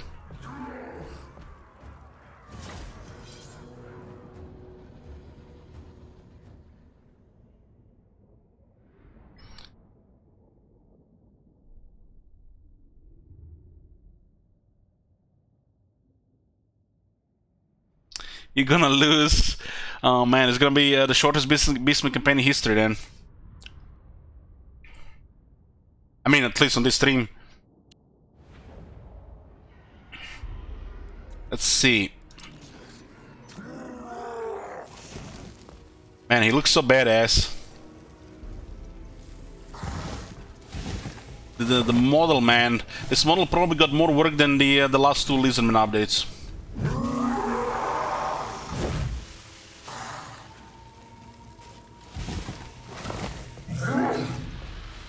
Okay, what do we have here?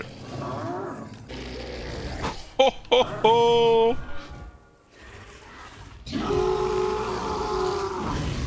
God damn, this looks awesome. Hopefully they added some unique animations. Guys, I'm almost having tears in my eyes. After playing the shitty overpriced Beastman stuff for so long, we had like 3 units. Now we actually got 3 more units.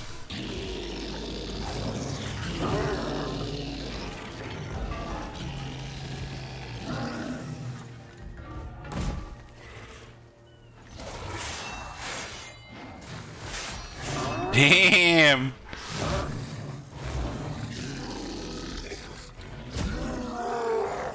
Wow. Gargan looking good, looking good. Hopefully he has good attack animations. This shit better do like spin to win.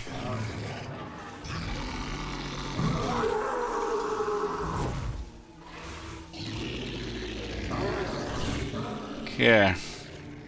We got the Vanguard on these guys. We got Indomiters. What is this color scheme? It looks like it's reddish.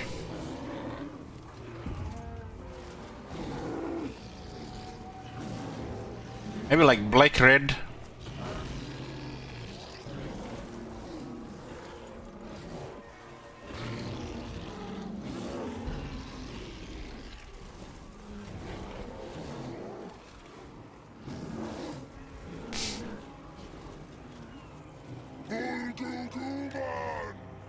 And we got Harpies here. Wee. Okay, let's go kill some greenskins there. Ungo Raiders is you know, used to be the best early game Beastman units, but nowadays with all the additional units, how the Beastman works, who knows.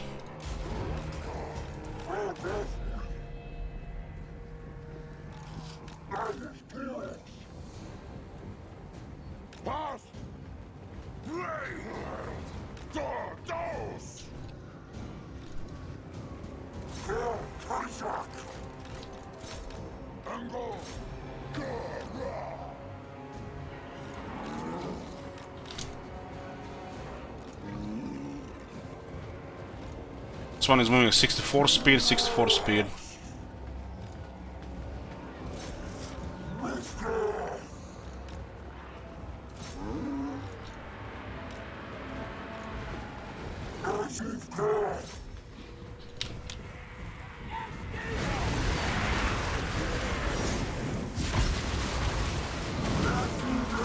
Okay, it's a similar animation like the Chaos Spawn.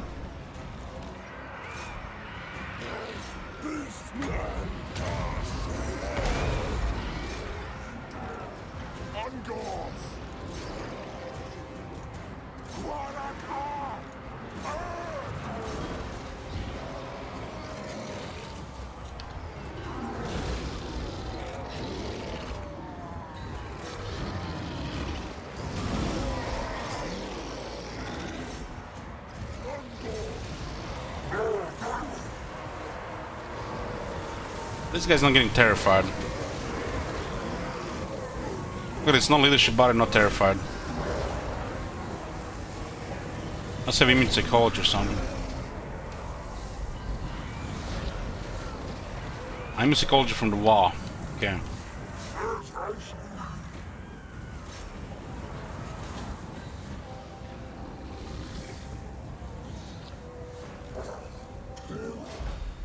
Oh, we got our close victory.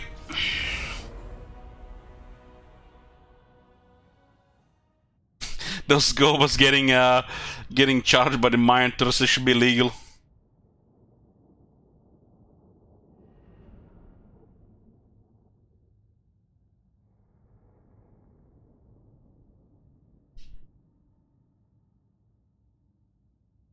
With your victims lying slain on the battlefield, a new rampage has begun. Continue slaughtering your enemies, Brazen One, and your strength shall increase as a result of your growing momentum. We got +2 momentum there. Now that you have trampled this settlement's inhabitants into the blood-soaked ground, you may erect a Herdstone here. These forbidding monoliths mark all the surrounding regions as your blood grounds, where carnage and slaughter will hasten the prey herd's rise. Bestial Rage is the Beastman's primary means of achieving growth, passivity, and suffering. Battle result will cause Bestial Rage to drop and make it difficult to expand the horde. Avoid by winning battles and dropping in raiding stance.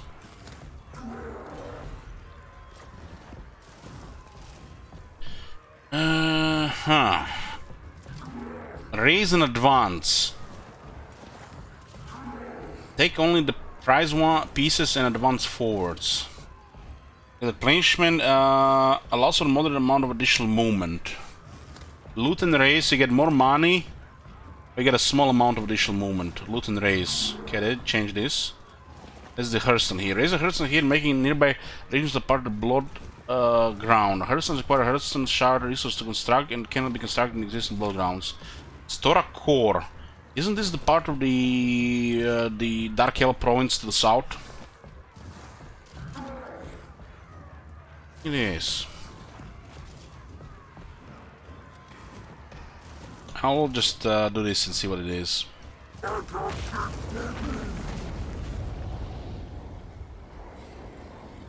Challenge completed. Slaughterhorn tribe. By the will of the Dark Gods, the meteoric rock from which the Herdstones were hewn once fell upon the world. By the same will, you have raised one in their name. Access the challenge's panel to receive a reward for completing the Plight of the No-Horn challenge. You have Oh, this is actually the one below. blood grounds, my lord. By This is raising this and one, I think. sacking settlements in these regions, you will amass marks of ruination.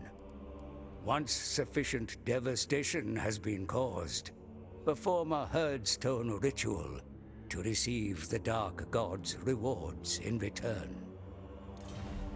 So I thought it was this one. It's not. This is part of the Huckle. This is the part of the Conquerant. Oh. So by erecting Herdstone, we lose all the movement, and we actually gain a settlement here.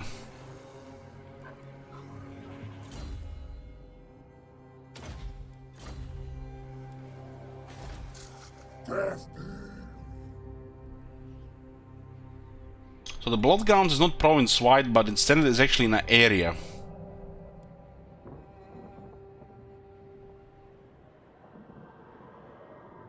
Blood Ground region Stora Core. Nearby Herdstone blights this region as the site of the Beastman Blood Ground.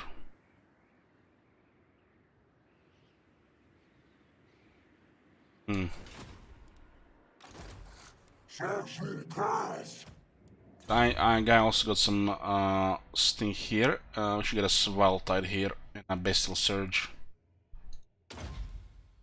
What's his trait? Aggressive. Aggressive Wizard. Current devastation here is 6. This is the current devastation already earned from the surrounding blood ground for winning battles and raising settlements within it. Once devastation here reaches 10, the ritual of ruin can be performed to convert all gain devastation into marks of ruination. More devastation leads to more marks of ruination earned, however.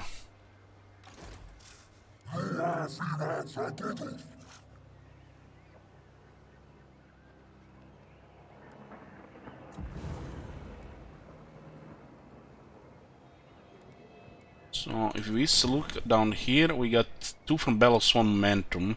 But there's also this Rampage marks, 8. To activate the movement thingy, we have to complete Harsh Rampage.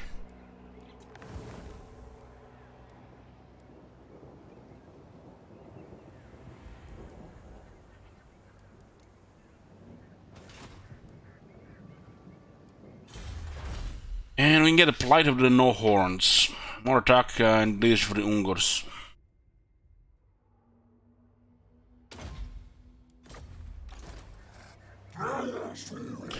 If you raise the connected settlement, they can be resettled by the AI faction unless they destroy the Herdstone settlement. Yeah, we saw that in the reveal.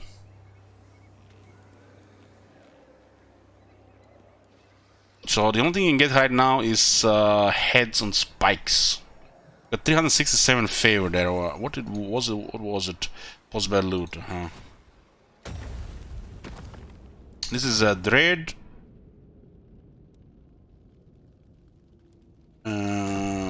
Dread.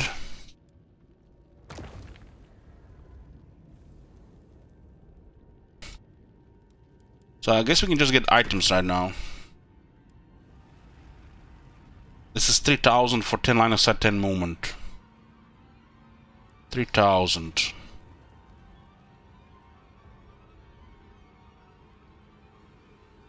One moment, guys.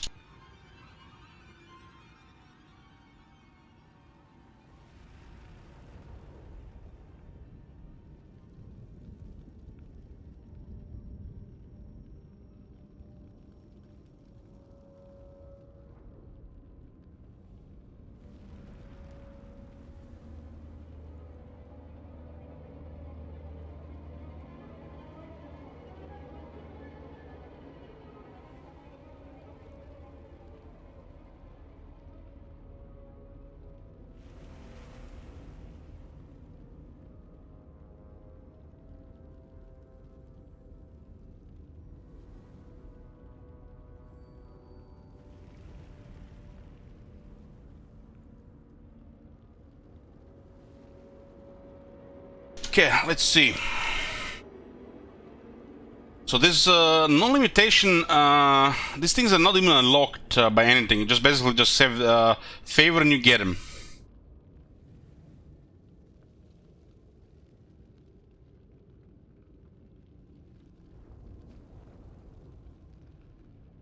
You just have favor and you gain them. Oh, and this is what, dread? 20 dread per turn, 4000s. This is 100 dread, 150 dread, 250.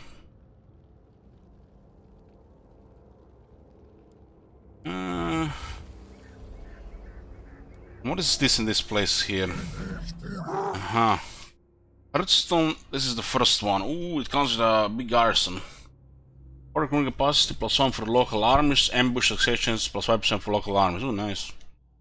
Unlocks recruitment of Unger Herd and Unger Spearman Herd with shields. Centigors, 2 Gore Herds, 2 Unger Herds, 2 Unger Spearman Herds, 2 Harps, and Unger Raiders in the garrison.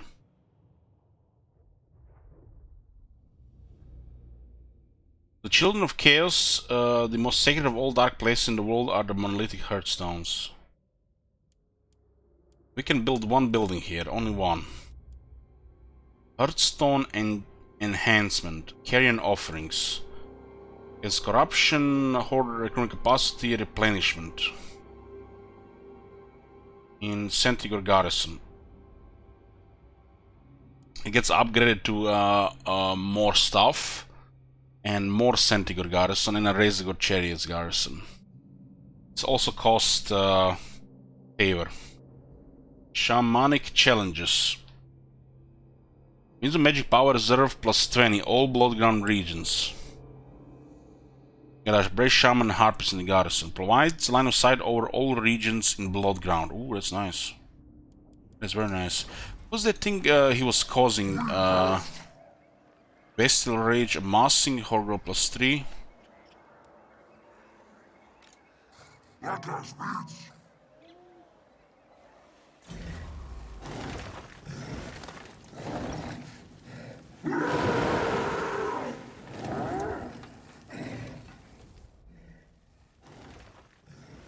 Rivers of Blood, yeah, well, where do we see this effect though?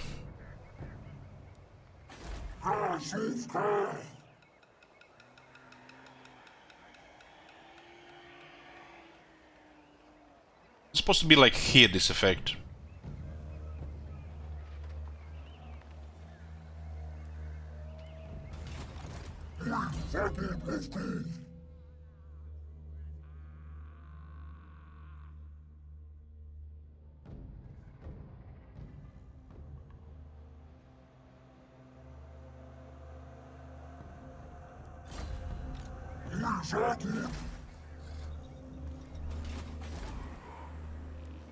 Maybe you can only see it if he done it to you. Yeah, so what else was here? Okay. And this one is pretty good. Line of sight, more dread. You got even Siren in the garrison. Definitely better than this one. Beastly Pandemonium. Siege towers +1 per siege item constructed, all Bloodground regions. More ammo, real-time missile damage. Enemy towers. Wonder if this is going to work, because there used to be a buff on the engineer which would buff this the towers, but it would not work.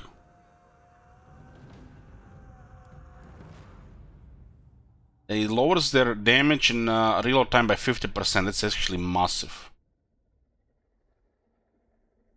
Got a Bestigor Herd and Mindless Great Weapons Garrison. Added to this. This garrison is already pretty significant. More campaign wound range in the local armies. Lower the enemy one. Even higher ambush success chance.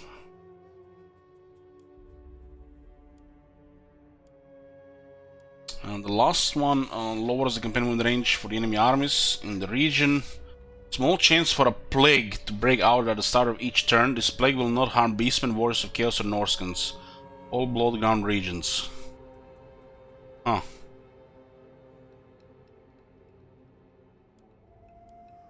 So you can get more than one on a higher tier.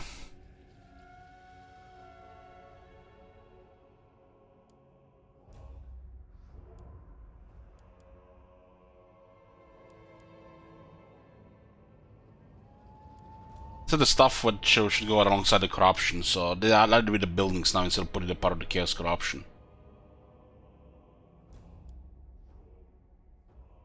Shamanic challenges, more voodoo and line of sight on. We'll get that, and we'll get this this head on spikes thingy.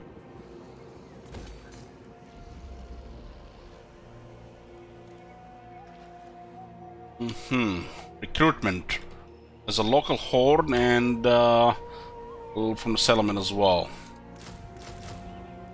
The tier 1 units, and then we can get extra stuff here. Yeah.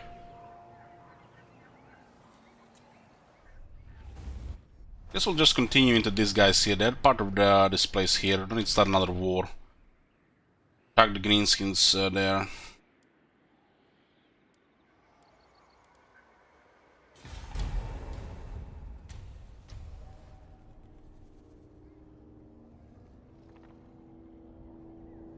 His ability is just too good. Too good.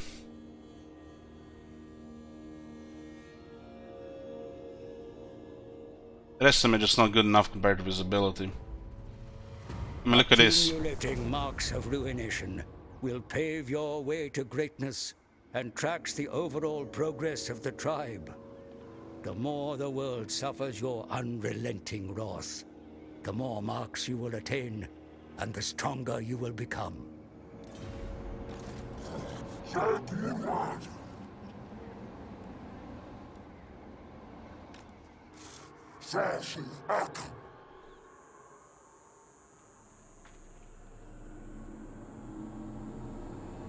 This faction, I don't think has any military. Doesn't look like it.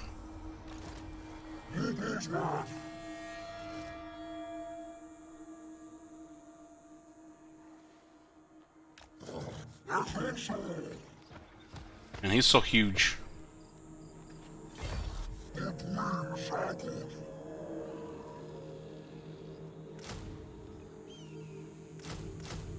Let's add 3 more units so we can attack them next turn.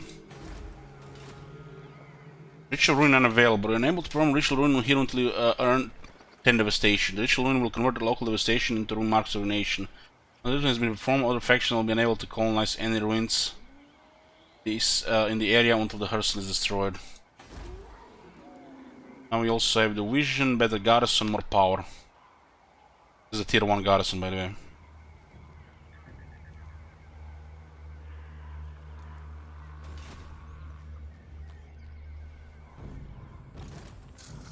Lost 1 momentum this turn.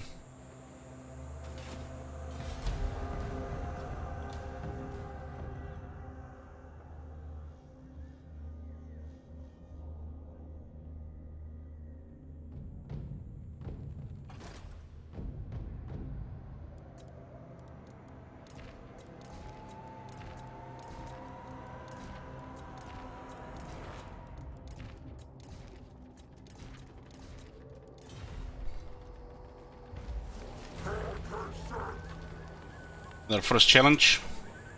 Flash technology.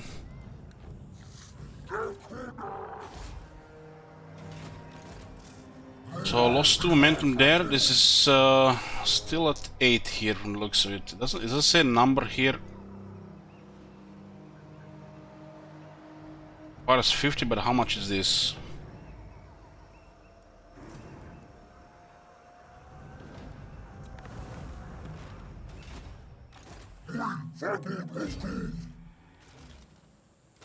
So let's do this for the science.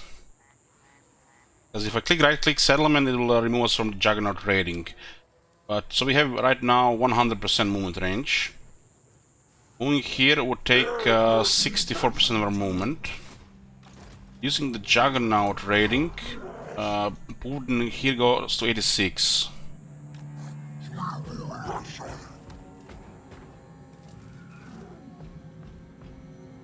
Still have to switch out the stance to attack the settlement though. So I guess it's working fine. When we attack this settlement, we have to change the stance unless we end the turn in the stance. We're gonna have to test that as well. Because if you end the turn in raiding stance, you can retain. I mean, that was the movement bonus, not the regarding settlements though. It's always have to get changed once you go in a settlement, though. So it's more about outside the settlements. Still a very good raiding stance.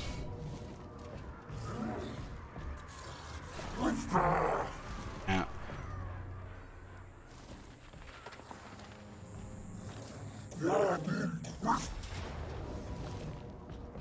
Looks like another close victory.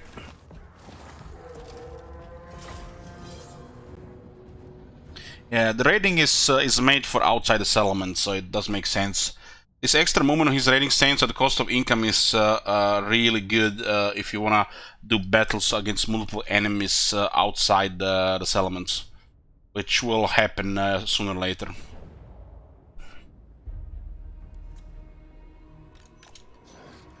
Okay, let's put our shooters closer while the rest of the army gets there. Ungars all have stock in vanguard.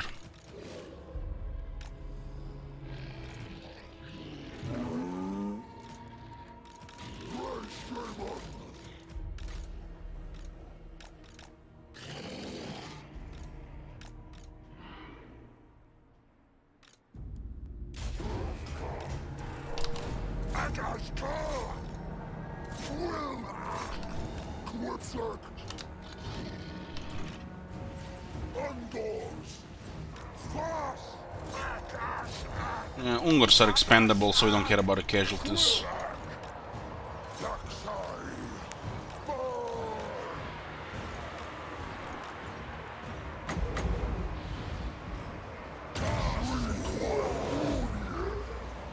Slows their attack.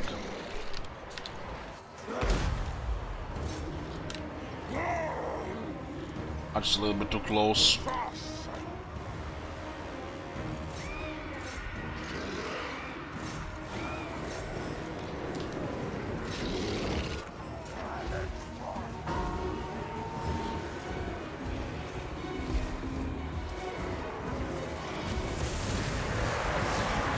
Oh, that's a charge. It actually did knockback damage. Reminds me of Mammoth. What about the other cows?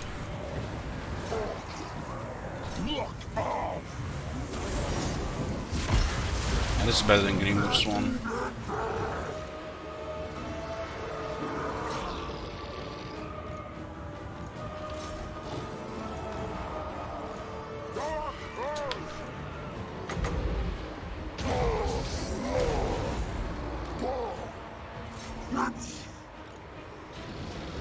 It's a low tier unit, so they can't really hurt a Gorgon.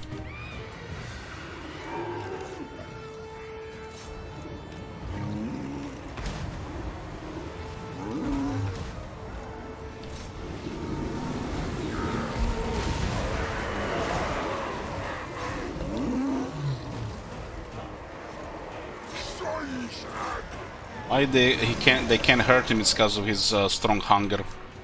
It's heals twice as fast compared to vampires.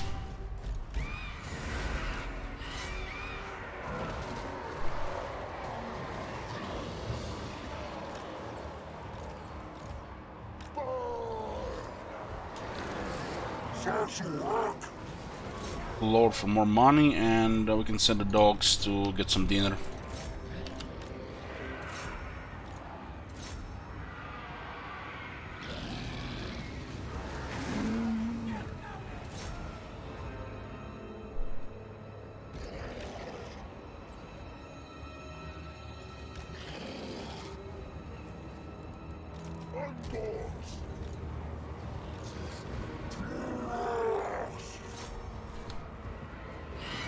Dogs are really good against this low tier units with the low armor and no ridiculous experience yet.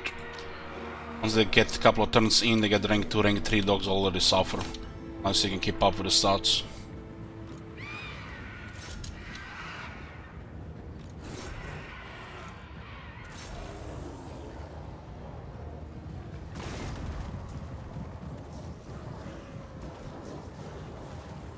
And this is what I'm doing, Lauren. I'm thinking the Dread will be better if we kill more by chasing. Because them all getting automatically killed could also just auto-calculate for Dread because of settlement battle. We just have to see which way it goes. Maybe the auto calculation will not count the dread. But if there's a better result against more dread, it's better for regular battle as well then.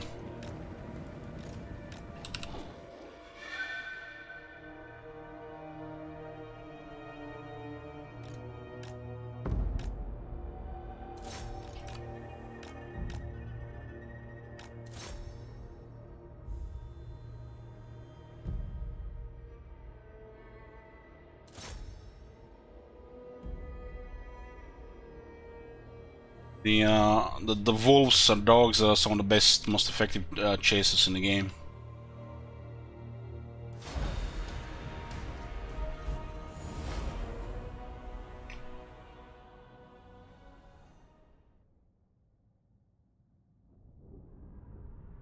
Americanos.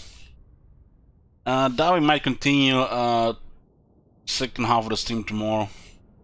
Tomorrow's gonna be a long Warhammer stream. We'll be checking the Lisbon stuff and might continue the Iron Beard's expedition. You cannot raise another Herdstone until you have performed a Herdstone Ritual, my lord. You should first ensure you have caused maximum devastation in the blood grounds to receive the greatest rewards. As your power grows, you will eventually be able to erect multiple Herdstones. Guys, is it me or Archmagnan's something is different with him? Just can't put my finger on it. Something is off with Archmagnan's, guys. Hey, it is.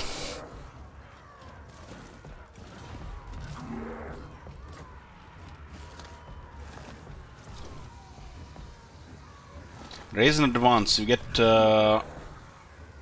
moderate amount of movement. Which direction?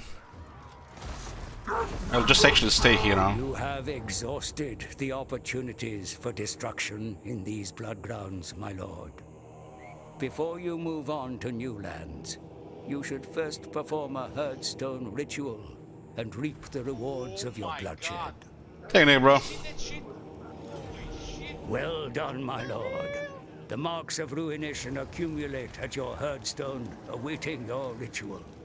The dread felt by this land's denizens delights your dark masters, who shall reward you in turn. The stronger a blood ground's vanquished settlements, the greater the rewards. The 96 dread from that bell. Ritual Ruin available. You have caused enough devastation to now perform Ritual Ruin at your Hearthstone. Perform Ritual will prevent others from colonizing within the surrounding blood grounds and grant you max ruination, which will elevate your warherd status. Currently, you may continue devastating the blood grounds as much as possible and perform the ritual later to gain max ruination. You perform this ritual only once in a blood ground. Shaman is still there. Flying Spy. Only once, huh?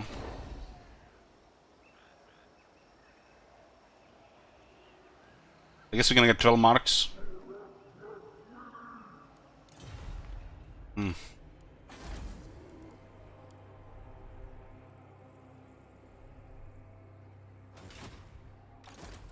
But we'll get more movement here.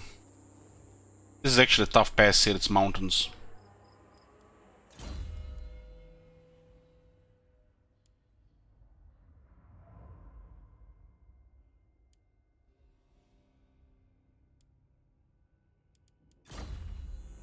Oh, we're getting replenished as well.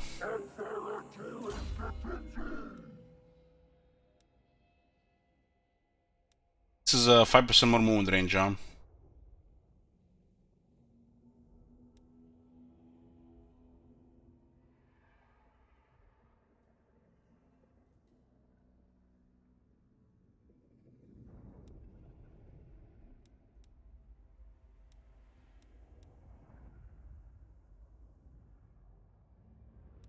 And these campaign skills are very good.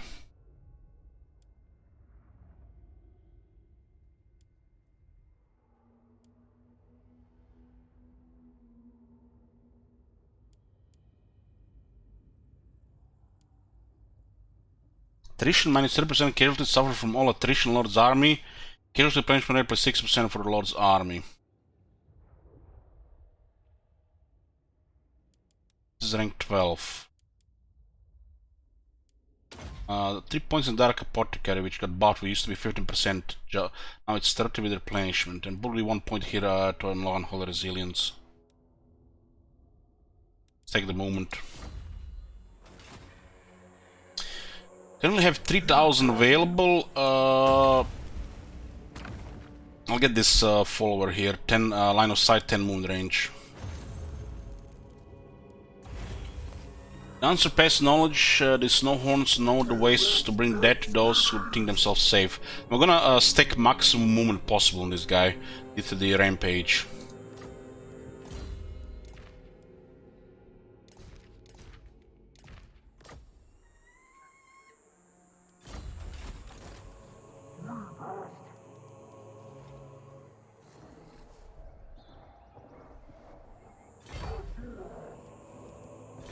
Wow, we just lost all movement by switching the stance. Nice. Fucking hell, man. Oh, why do they never fix this shit?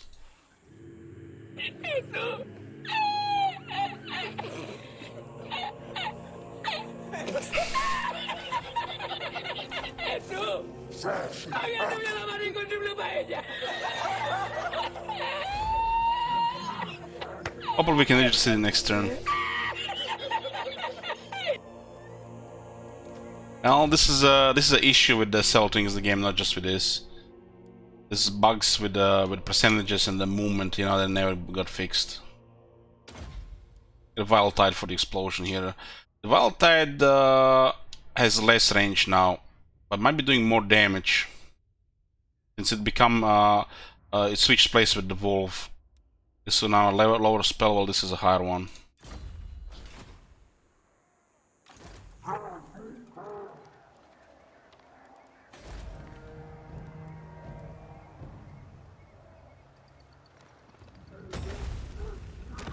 So what do we get here? Rune Cover Herdstone upgrade to level 2, 375 Dread. Okay, so we need Dread.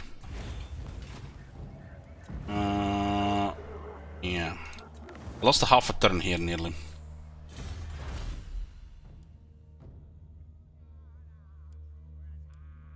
Speed for all units. The Beastman all did pretty fast, so I'll just buff the Ungors while they're still useful. The ammunition reload time.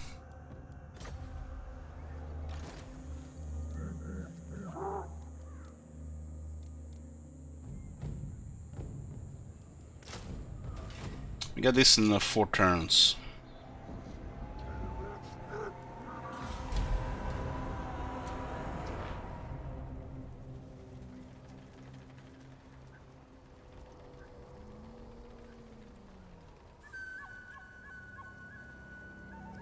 He also might be going for the ruin there.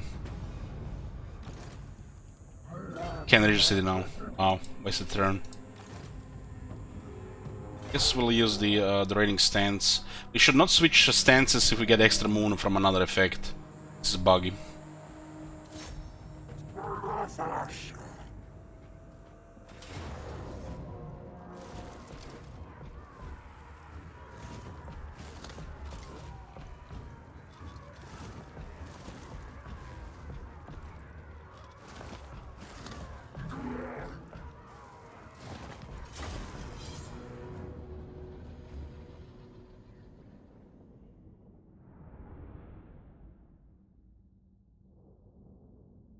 Well, guys, if you want to see a Vlad campaign, pump those channel points into Vlad campaign.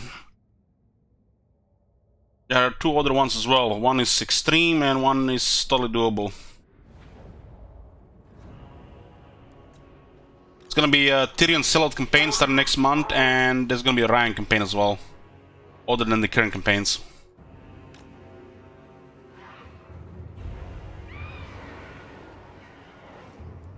Ango!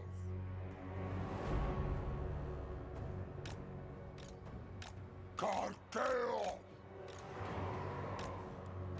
Angos!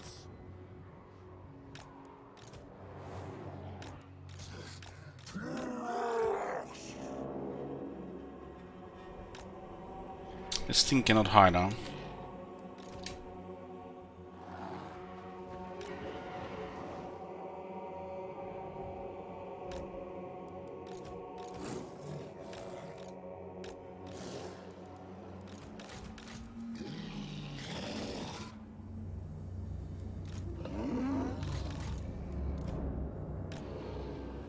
Everybody is in position.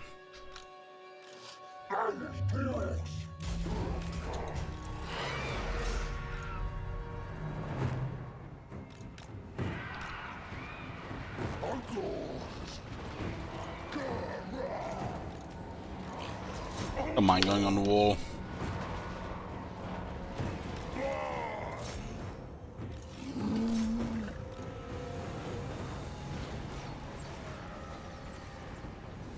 Ow. Look at the damage that's taken from a wall there. I go Orc R boss. This 2 walls. 3,400 damage.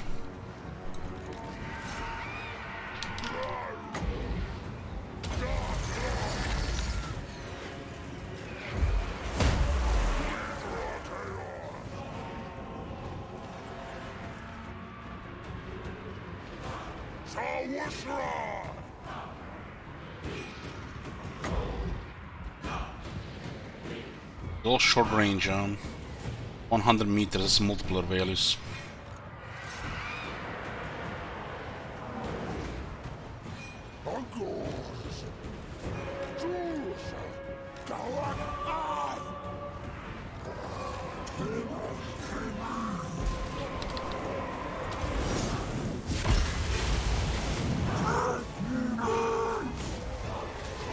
Ah, they're playing, just look at that.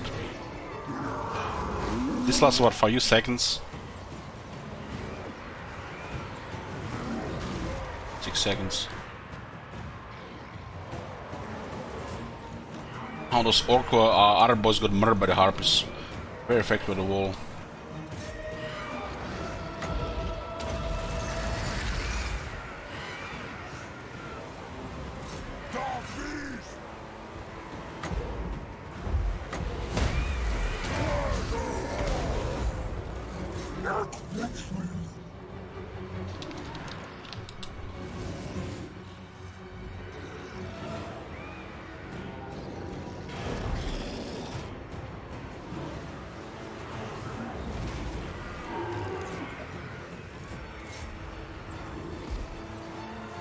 Orlan's gonna get his revenge.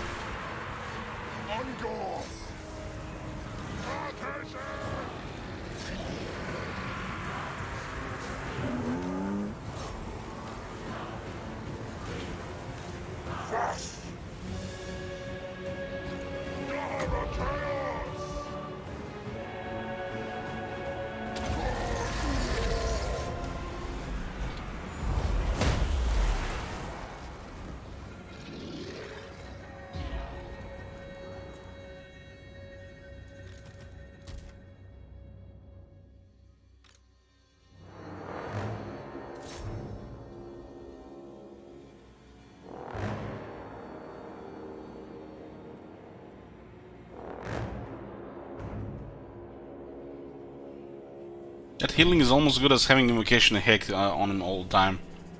Or blood.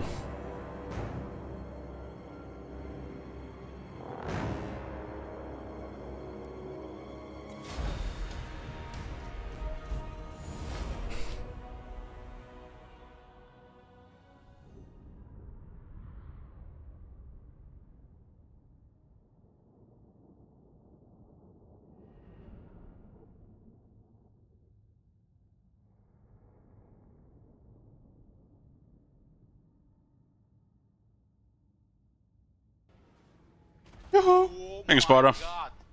Have you seen that Hey, shit? Bartholomew. Holy shit. What the hell? 567 favor.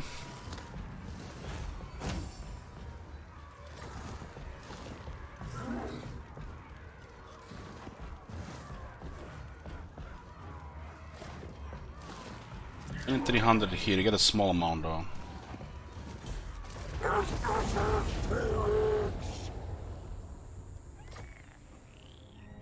Oh my god. Thanks, Circa. Have you seen that shit? Holy shit. What the hell?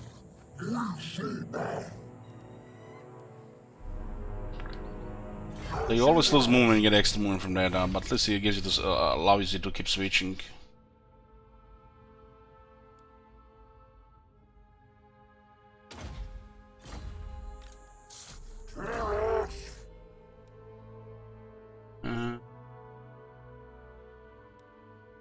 The Vessel Surge.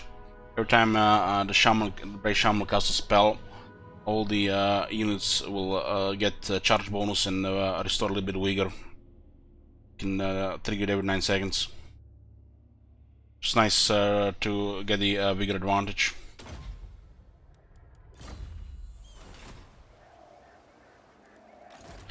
This is a campaign 2 command for the new stuff.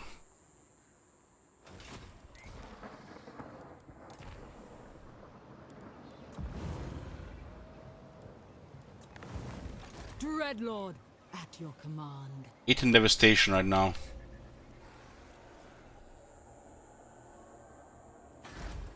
Still don't know what that river thing is.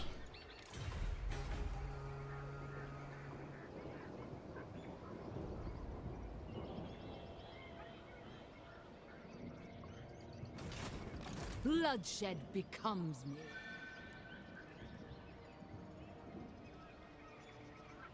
They're telling me we put a Herdstone here, we raised another settlement, there's like still no corruption here. Guess you really have to get the building to cause any corruption whatsoever. Well, the corruption thing seems to be nerfed compared to before. This is the only way to get proper corruption now, huh?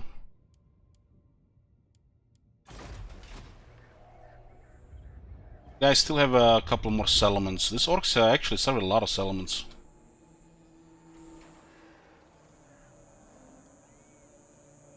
Remember, Herdstone blights this region as inside of Beastman Bloodground. But I'm wondering about River of Blood thing.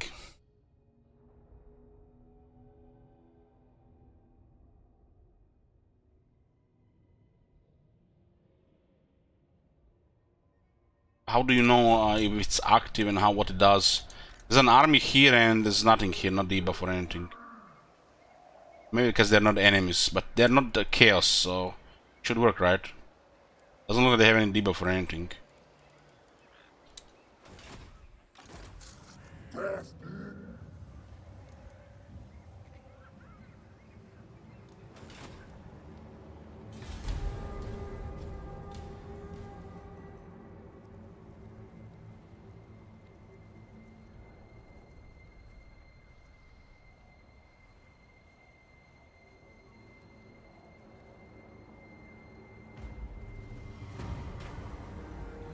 Turn 5, there's still an event for a hero that didn't change.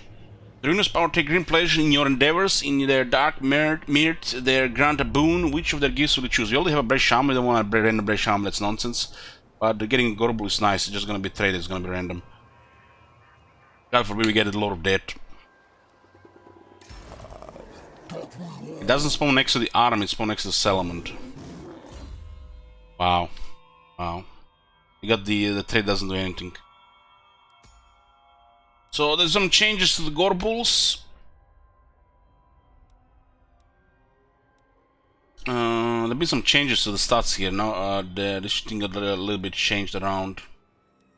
Weaker stats from the skills. Saving land is now 1 point though. Only Warhead is 1 point.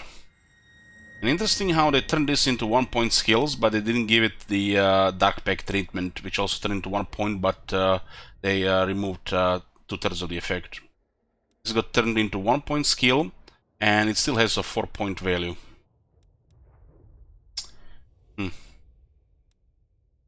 Makes you wonder who gave in the input for the Dark Pact nerf.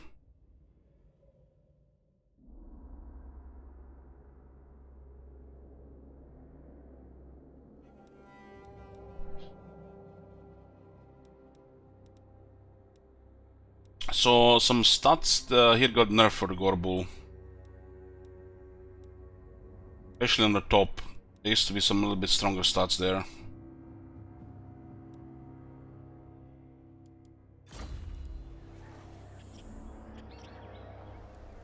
The strategist doesn't work on heroes. It's a bad copy pasta, so he doesn't have a trait right now.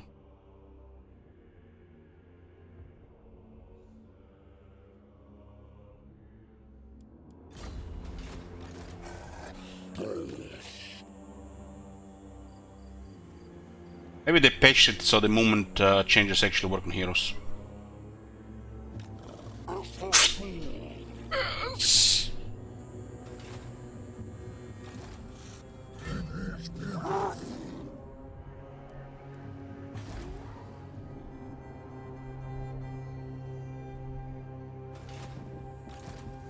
Working on this blood ground here.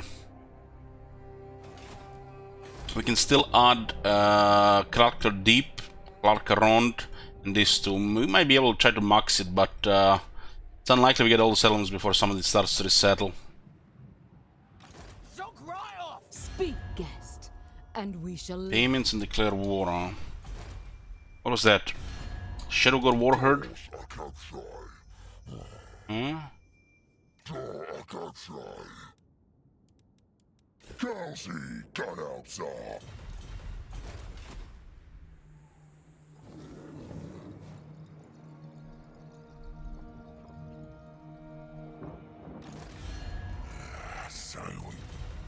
I do still have 3 settlements here, and this is a rough moment, it's a mountain, it's a real bad moment.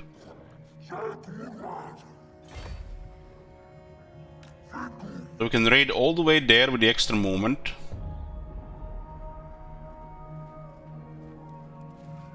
And we can still switch back to hidden encampment. We have no movement left, but we can still switch to hidden encampment. This looks bugged. Main movement range per quarter double 10%, but we have no movement.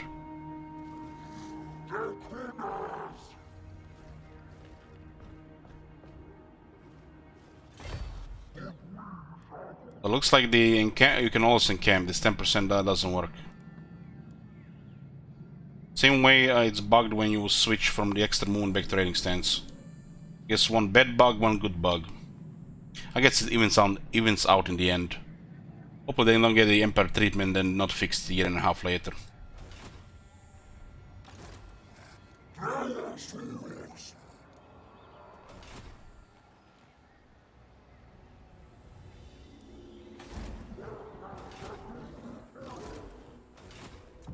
Still need to peel full, so I will just keep attacking the greenskins here. Regiments renown, ogre mercenaries units. Lord. Maximum lords right now, huh? One. Doesn't say one out of ones, it just says one. We could raid here. We'll get a little bit less replenishment and have a chance to get ogre mercenaries. I think that's reasonable. 321 there. Need 375 to upgrade this to tier 2. Rune Cover Herdstone upgrade, which will allow us to upgrade this in the next tier. Seems like the most reasonable thing to get.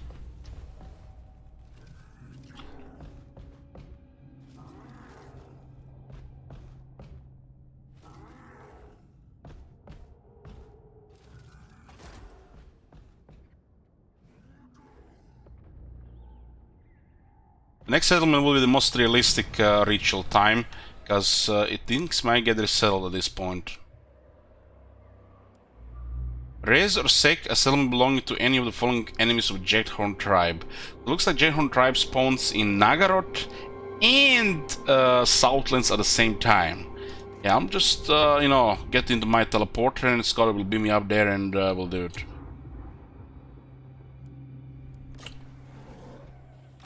This is a known thing, the AI Beastman spawn on 2 points in the world. I almost feel like it's bugged.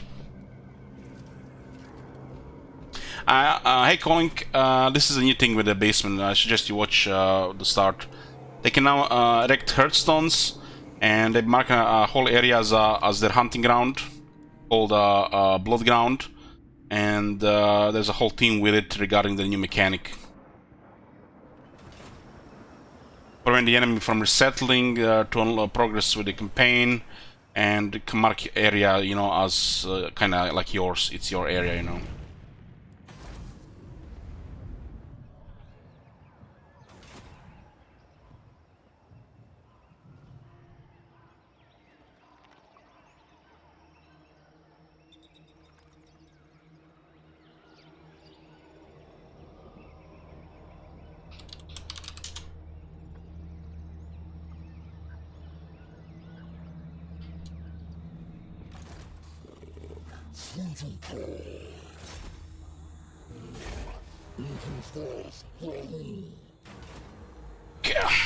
This is nice with the Chaos factions, searching ruins, some little bit extra stuff. What do we have? Snake. Below the snake is a spaceship.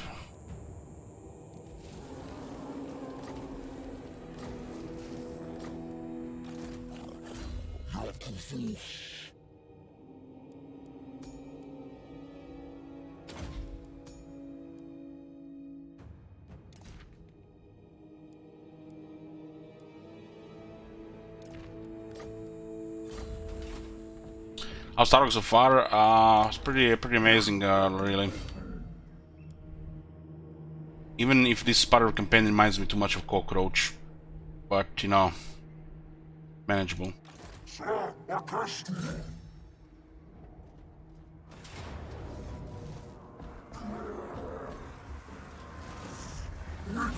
What the fuck, man? What is this casualties?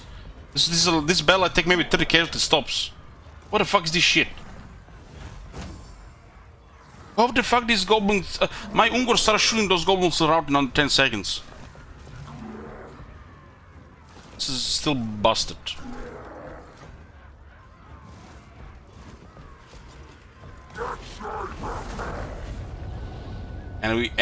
So they have this momentum thing, and look at this.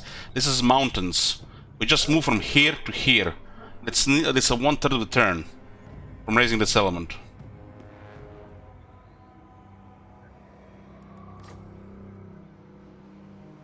This is a real bad terrain here.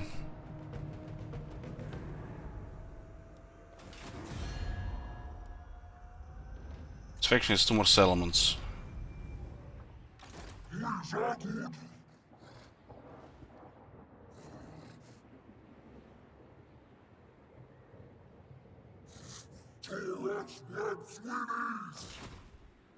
We have 6 momentum and we get 8 there. This is an even worse moment here.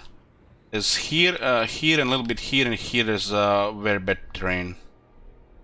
This point, there is 3 ruins here. Shame this one got resettled. Maybe would have not counted for us.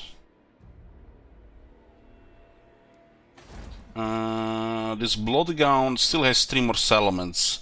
It's kind of tough to cover all of it with one army. We could take Larkaron and then do it. There's an important city here.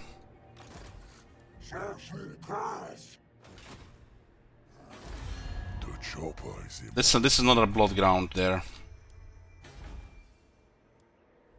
If I move away from this area, they'll just resettle it. 24. This is required for the next tier of units, right? I think performing a ritual here makes sense. I'm not sure if this is gonna spawn an army here. Okay. The Herdstone Ritual cast, you have increased your standing with the Dark Gods and elevated the Bray Herd. You may return to these lands later if you wish, but for now, you should use your newfound This is such a cool mechanic. fresh blood grounds await. This is such a cool mechanic, man. I'm even scared to open Chaos and to see them if they have something like this, or there's the same shit as before regarding resettlement and Whack-a-Mole. It's get even better when you get more armies. Additional rune is complete. In return for devastation caused across your blood grounds, you have received marks of ruination. So 24 devastation, 24 marks, which was also required here. 24, right? We need actually one more for this one. Okay. You have received marks of ruination, thus elevating the herd to a higher status in the eyes of dark gods. This is like how we progress on the ruination levels.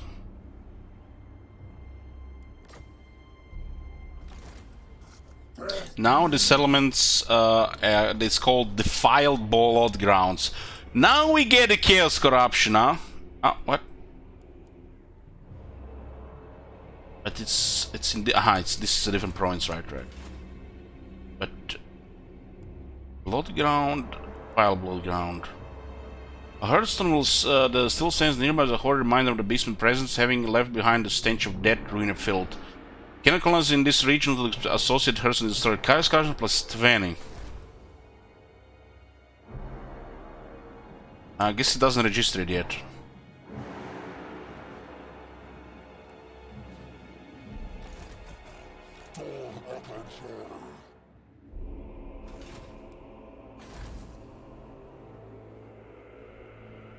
We should keep going off this orc. It's free experience right now.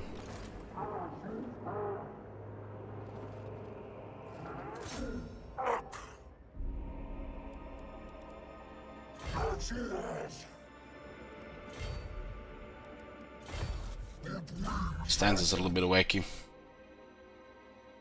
can only keep one of these. Okay. Makes sense. Replenishment, lower attrition. Yeah. Blessed by Evil no longer does what it did, but 1 point is pretty good. We're going for the Children of Chaos. From poopy ability to a very good ability, and the things on the way are pretty good.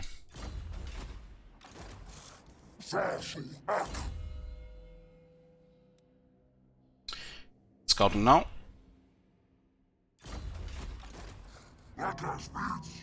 We can get tier 2 here, huh?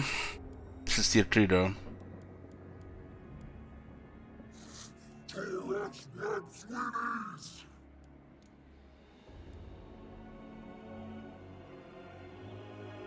Ooh, so now that this is reached frenzied stage, there is a different bonus here.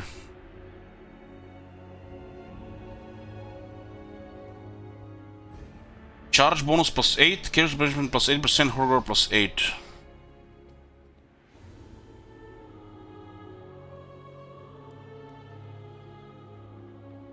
Yeah.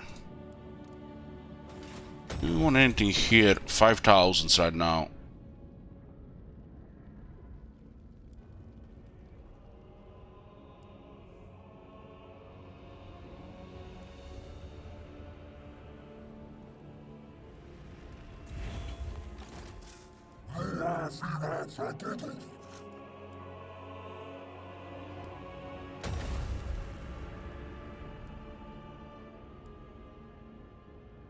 So Gors are here.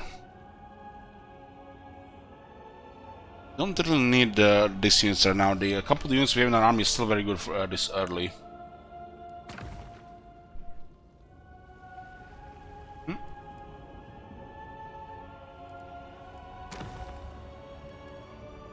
I think we want to upgrade the Herdstone so it's actually a better garrison and we can upgrade this further. Seems to be like the most important thing. Tier 1 and Tier 2 garrisons don't look so good as the campaign progresses. Well, Tier 3 we might be able to pull it off against proper army.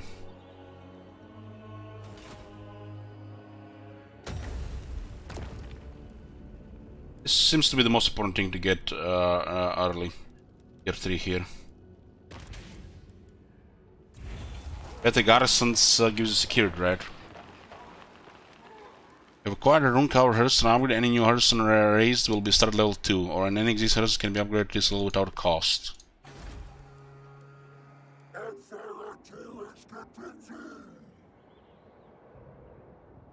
Okay, and this gives us access to also unit recruitment, which we still need to unlock.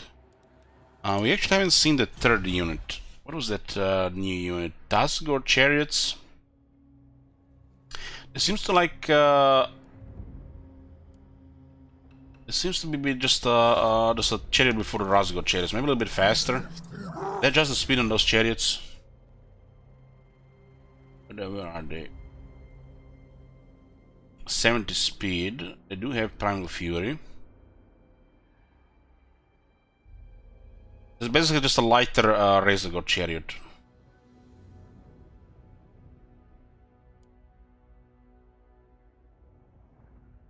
And it's just tier 2 version of the Razgor chariot.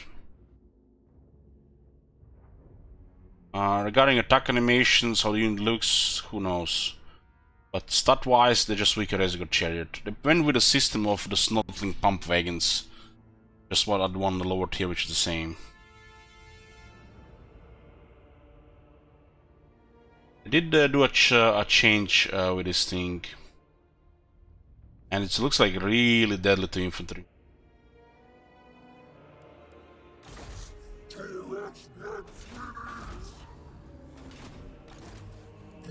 Chariots fall behind because the enemies eventually get some large units which they struggle against. This is currently not really important to upgrade. This is tier 3.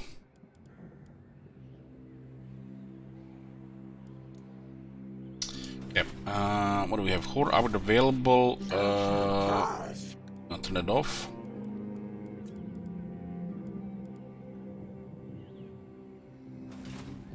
Come on, man. They kept the building upgrade available, but not the settlement upgrade available. Or upgrade available, where is it? Where is it? Settlement upgrade available, okay. It's not next to it. I think it's there. Is it me or the interface text is smaller than I remember from 5 weeks ago?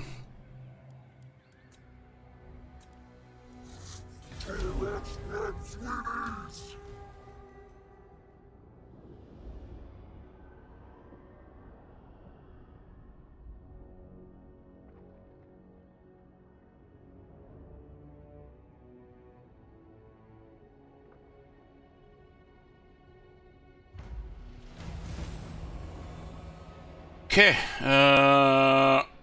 we got a quest here for the Rune-Tortured Axes. Embed a Brave Shaman hero into the following Lord's army. Tarok the Brass Bull. We did start with the Brave Shaman. He's already embedded in the army. 3000 favor. Looks like we got it automatically. Taurox has recently been afflicted by yet another blood-soaked vision. While in a momentary trance where he bears witness to tall, slender beings ripping steel beating hearts from the chests of victims that had been dragged screaming in terror into altars awash with blood. Witness to tall, slender beings.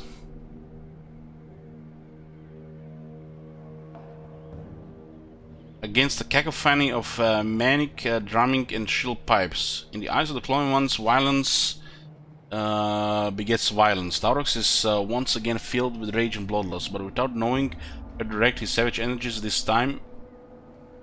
However, he decides to seek the scrying gifts of a brave shaman to help him turn these particular divinations into the indiscriminate violence he so craves.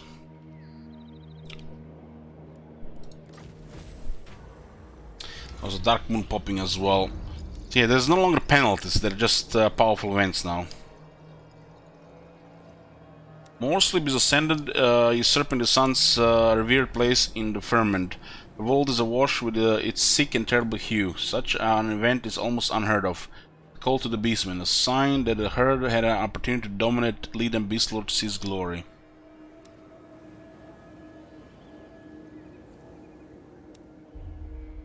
Wow.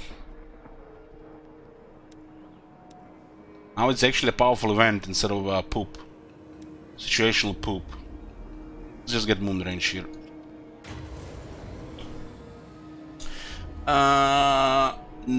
What do we have? 2000 enemies in battle for next one. It was not long before a brave shaman was drawn at the blood beast's side, as if he had foreseen his own calling, and it was very likely he had. Meeting Taurox's irascible gaze would usually be tantamount to signing one's own death warrant, but looking upon his new ally, the mighty Doombull knew that the shaman could decipher the will of the dark gods and guide him. Without hesitation, the beastly Mystic commanded that blood sacrifices in great numbers will be required before any further action be taken. Those defeated in battle by Taurox's brave herd must have their gizzards and hearts offered to the ruinous powers for the gods' will to become clear. Your prestige grows, my lord. News of your conquests spreads far and wide. Your developing power is noted by even the most distant of kings and bestial lords. 3,000 for the first chapter.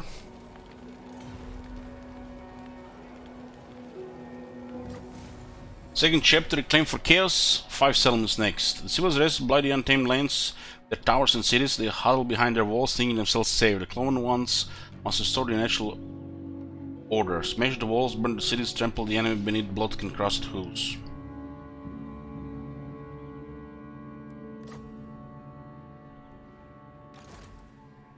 Yeah.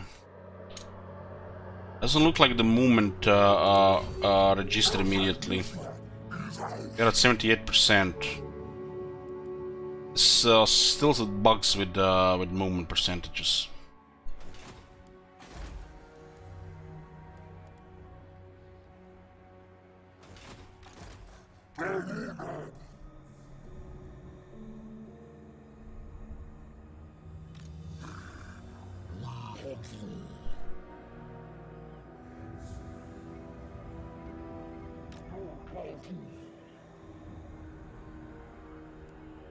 All armies.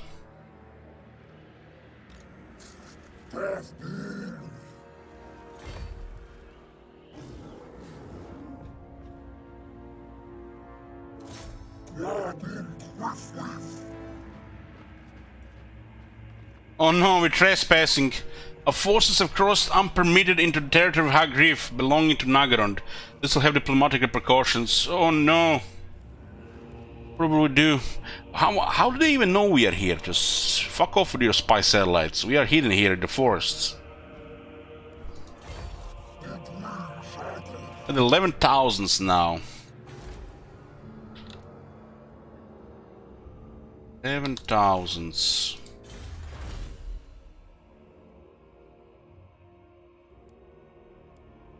Speed for all units. Can actually trade? Get the fuck out of here. Your threat must be ended. Payments declare war. The sisters really don't like us.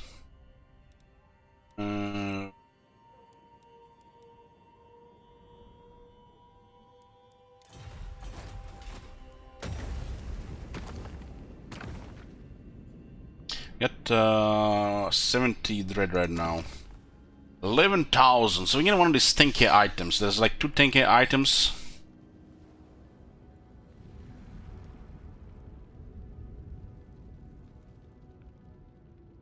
Doesn't say what this is. This gives regeneration, perfect vigor, and ward 7 attack. This is like one of the best talismans in the game.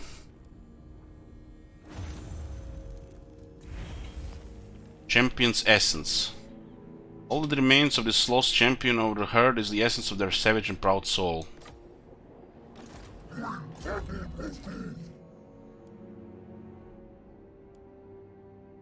This is a little bit ridiculous.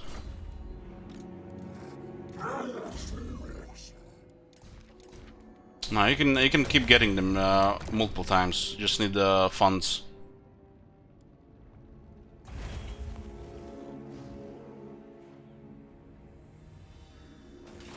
Well, I'm not surprised about the trade bug, because I had trade offered as Crooked Moon. By Crooked Moon Witness Gates. In Warhammer 1. So yeah, there's a spaghetti code around for sure.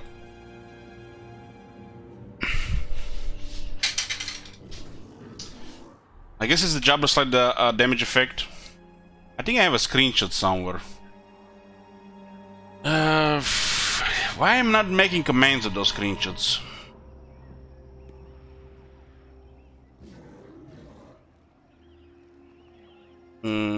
Got a YouTube comment. Why do you complain so much about multiplayer balancing and barely with the caps lock affects campaign? It's such a strange point to complain about so long.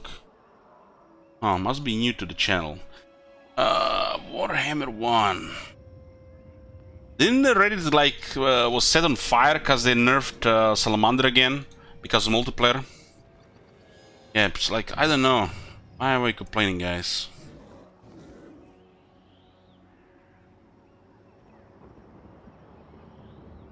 Was that actually early Warhammer 2 or Warhammer 1?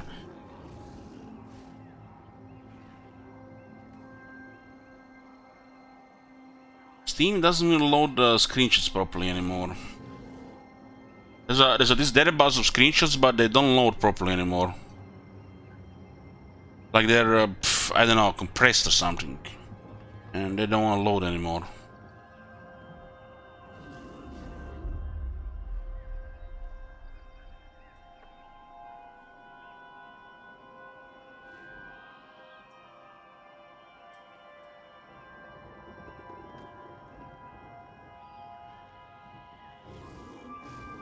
This screenshot is from March 2017. From one of my campaigns. I'm gonna get some drink, guys. Give me a minute.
We in business now, Smork. Okay, where were we?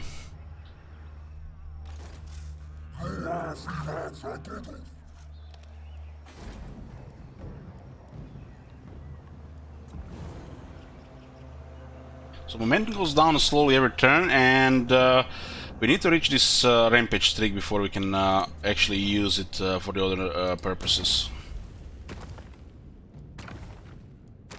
This shows the hero capacity right now. Here. We can get a Wargore, but what building does it require a Wargore? Was it the Besticle building? Besticle building, yeah, we need tier 3.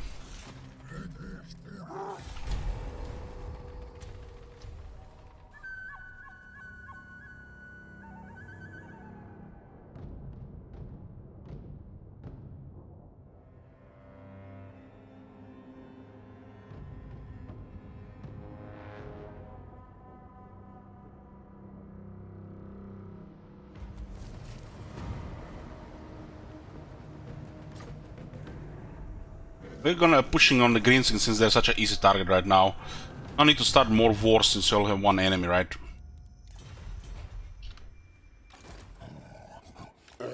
This Gorbul is just gonna be running in the campaign maps solving puzzles. Okay, what we got here? Ooh. Hmm?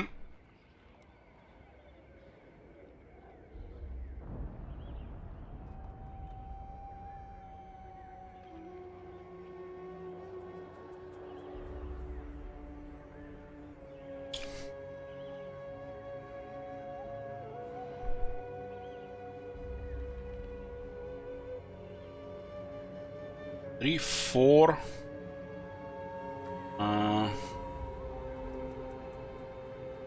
Is this a little bit the tricky one?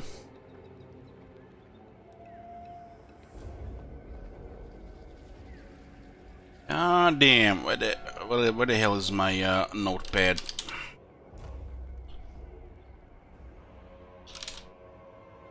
Well, let's get a reminder on this one. This is a Beastman campaign after all.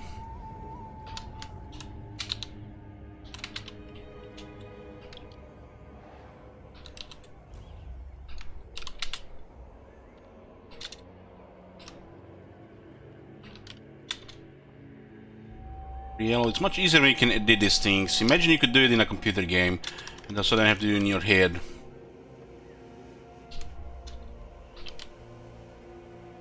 We solved this one before, but I forgot what was the solution. So the 4 is in this row, so it cannot be here, which makes this 2, and then this is a 4, right?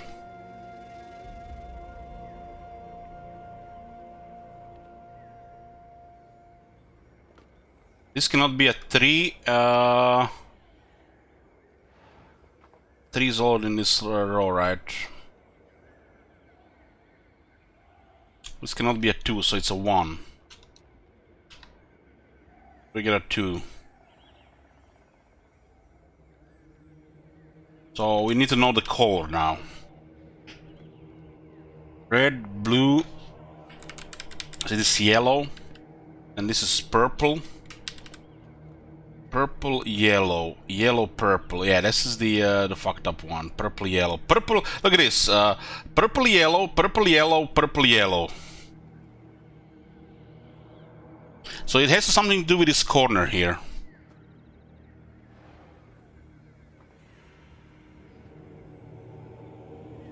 I think it's opposite. If it blue here is here, it means red is here, and then this blue is here.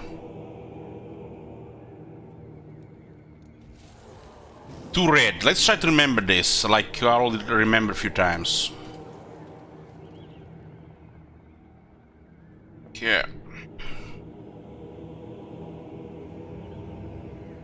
Zen ring in 1,000 shekels. Temple of Cain is exposed. So we can put a cultist here. We already has a Herdstone keeper. Keep corruption with the horde.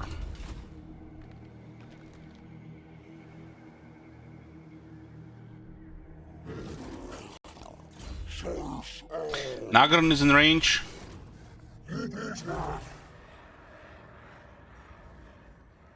Where is their army? I don't see their army.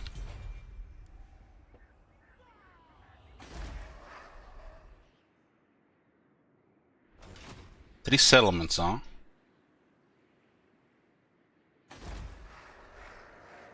I think it's in Harkaldra.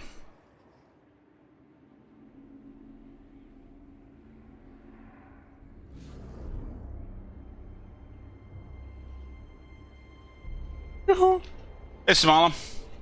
Which you have to extend? You know, instead of saying hi there, you have to set which campaign. Doesn't work like that.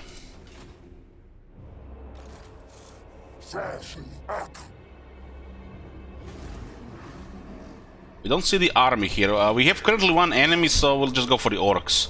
That's the easy thing to do.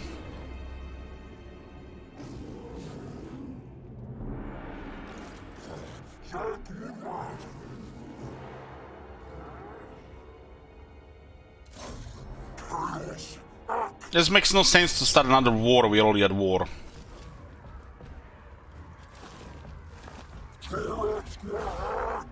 Fucking hell, the range hurt us armies. We get more range than them. This makes no sense, really. Beastman pennant.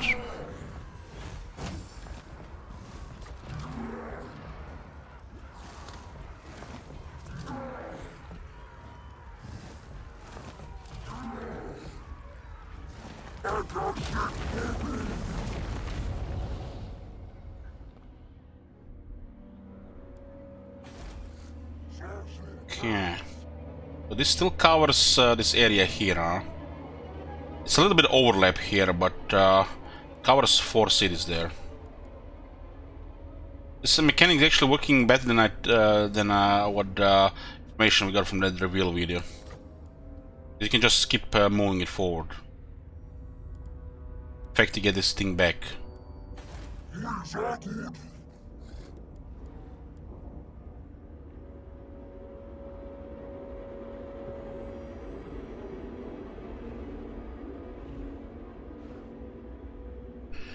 So it starts on level 2 right now. Let's get the vision. I think we get we should be getting another one, right? But it doesn't say on when. 2. I'll keep a tier 1 here so I get vision. Vision is critical. It's like it does without vision it's like it's pointless. So this one is always gonna be first. Nearly always. Just the vision's like a no-brain thing.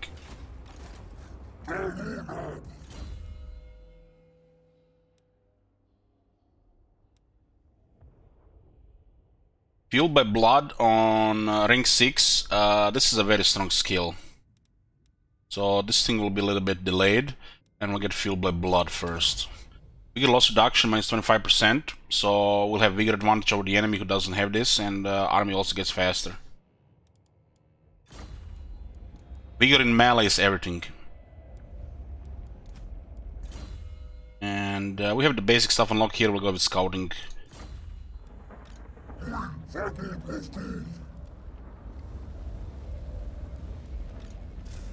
We'll be finishing the easy thing here to do, which is the broken chains, and then we'll look for another enemy. It looks like Malekith might be the next target since of the Bloodground. This Bloodground, the new one, has Hagriff, Nagarond, and Ragdu Gorge. And of course Temple of Cain. It's a small Bloodground in this one because there's overlap. But it's important city. This is the rich stuff here. For the civilized people. It does almost look like this army is in range here. What do we get? A full garrison automatically? No, it has to replenish. We could bait them by just leaving the city. Oh, we can go raiding, but we cannot encamp, huh? We can encamp, huh? Okay, a little bit buggy right now, but there's also bad bug from the raiding. So it evens out. So we'll hide outside the city and bait them here. Currently set of the game. It works like it works. They might never fix it, so it could be how it works.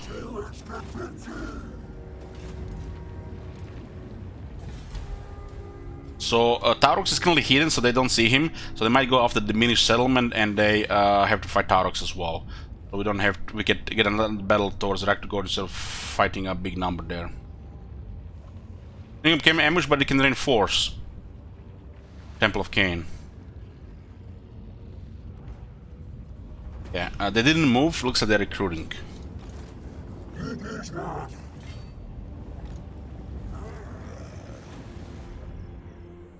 This one is going south. This vision thing, I fucking love things that give me vision, especially since the vision changes. Having no vision is playing a dangerous game. My biggest defeats and my biggest mistakes were in the, cause of no vision. And involved with greedy thing going in blind. So this is usually how we get punished, Fog of War. But granting vision makes the game so much easier. That's why the campaign heroes are so important for other factions like the Dwarf Taints, for example.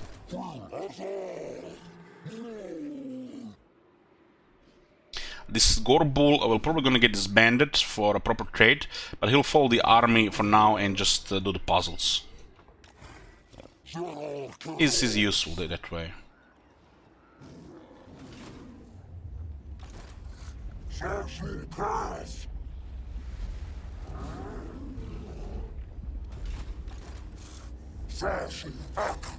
Let's hope we ambush them here. Hit. Oh, that was only 90% movement. Fucking hell, man. Only 90% movement there. The boys! Where are you running, boys? I thought you like to fight.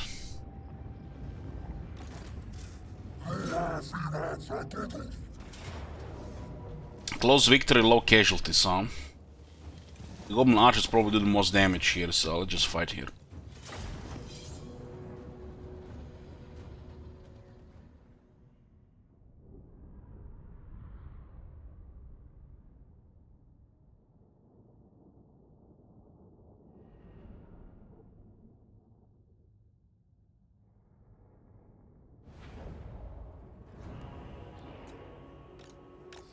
Sasuak!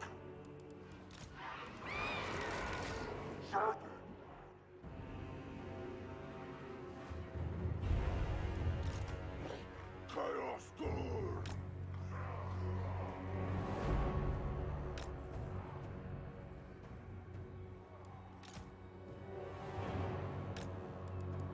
Dargur! Ungors!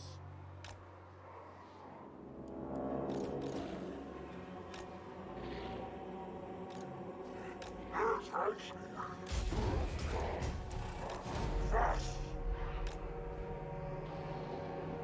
Ungors! Shame! On! Gora!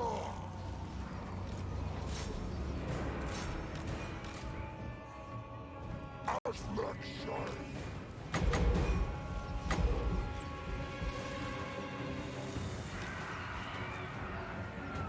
Fagudat! Slaughterhorn!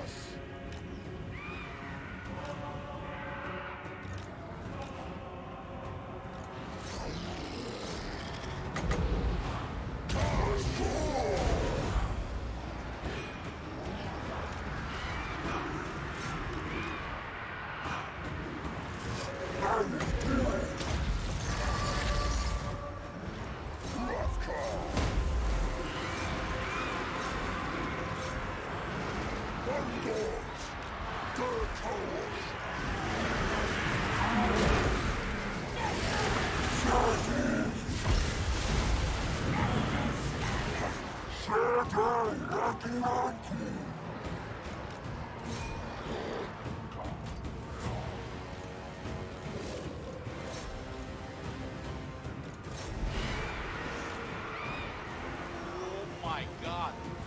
Have you seen that shit? Holy shit. What the hell?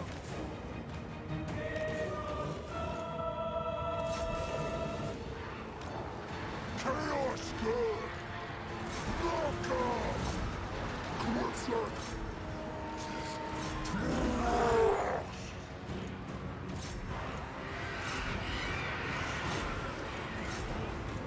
Giant Act!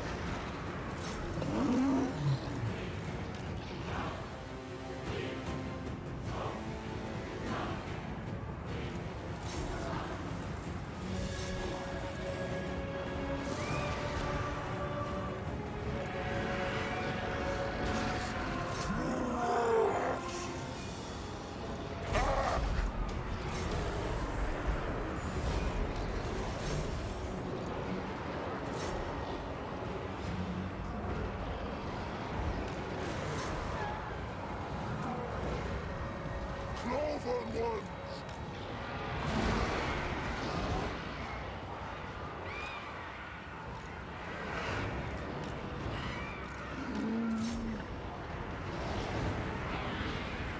Death Beam!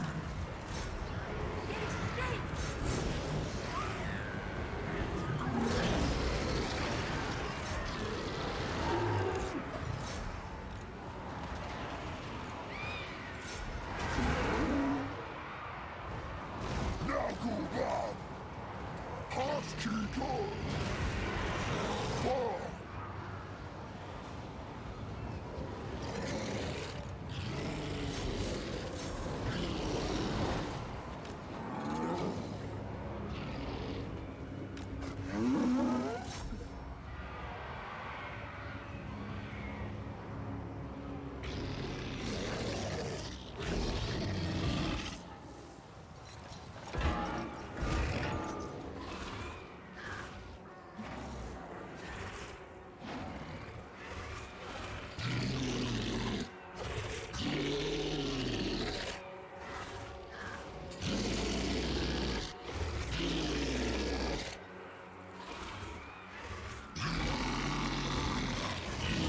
It's kind of like a living necrophinx with a strong hunger.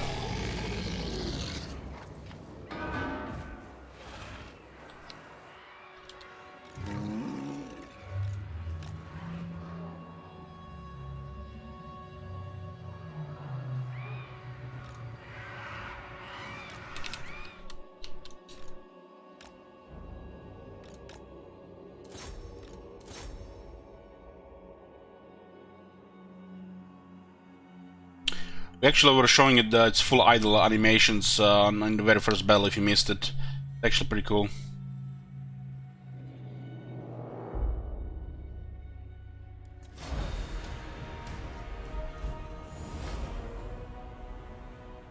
No problem, DK. It's usually, you know, these new DLCs, people, you know, pushing limits, begging for that 2-week timeout with spoilers and backseating. God. Have you seen that shit? Holy shit! What the hell?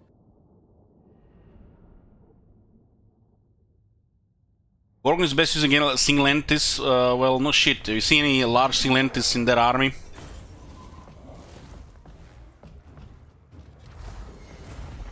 Mask Terror for Mask of E, huh? Get Fear and Terror. That's pretty much the same role the Necroswing has. Single large entities. But due to its size, terror, and strong hunger, it can tank weak infantry no problem in mass. Better than Necroswings can.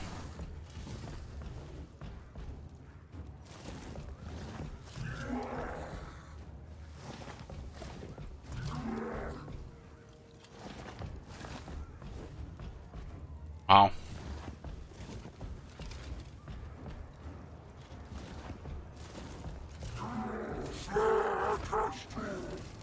And Ed, yoo-hoo!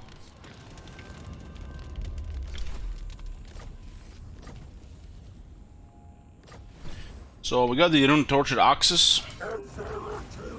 And the next one is actual battle for it. Yeah, I'm actually liking it a little bit too much, Miss Nameless. A little bit too much. It's like all the good shit so far. This Blood Gun is even better than I thought it would be. As the dirt beneath the Brayherd's clone feet was soaked with the blood of their hapless victims, the Bray Shaman spoke. His words foretold of a fair ritual due to be performed in Nagaroth, of such violence and gore that the Beastman would delight and revel in. But it was not they who would be carrying out this ritual for the slender beings that Taurox had envisioned for dark elves. Or more specifically, witch elves, who once a year descend upon the streets of their own cities in an unbridled celebration of violent murder of their own kin known as Death Night. Now, with the knowledge of what his visions mean, Taurox's bloodthirst is stronger than ever. He will traverse the beast paths to Nagaroth to take part in the bloodshed, but there will be no discerning the elven murderers from their targets, for all would be the blood beast's victims. Let's take it a little bit early. Who knows what they have? It's turn 9. So always be careful with this, with the quest battles. You know, after seeing that it's a bullshit battle, you never know what they're gonna have. Does look like some low tier stuff, but they also have some Harbinger executioners. Usually with the quest battles, until you know what they have, it's better to have a strong army, not to really push it. You're not playing in regular difficulty, right, where you can just reload.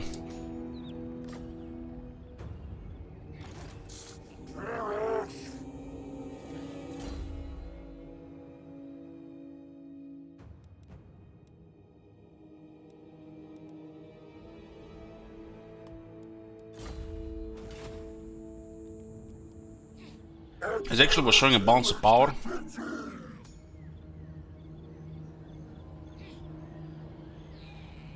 Do you have 2 executioners and 2 shades, and reinforcements expected?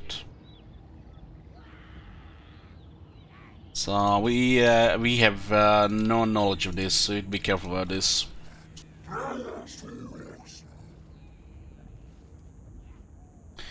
Yeah, I saw the Khazar gets now 2 Bestigors.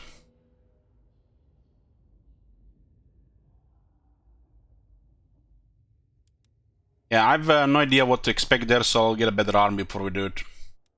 That's the safest way to go. I'll just get Arkan Conduit now.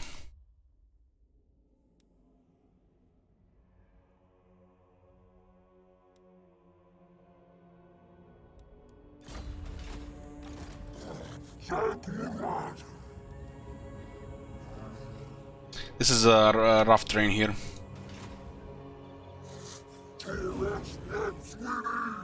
Wow, we have like 49. What does it not say the number here? What? Am I, guys? Am I blind? Is not even saying a number here? We need 50 here, but wow, where do you see the number? How much you have? Is there no number here?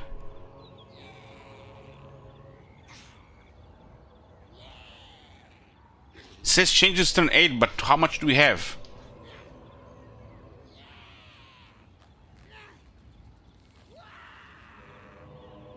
Wow.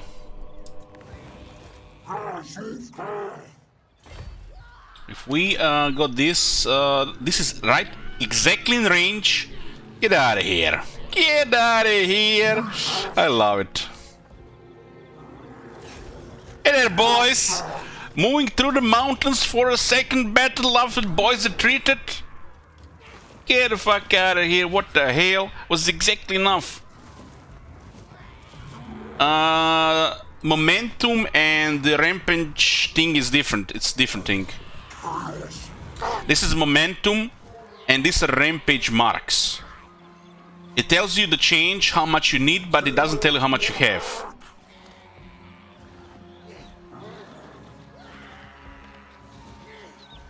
You see there's a Manticore battle skill? Don't think there was one.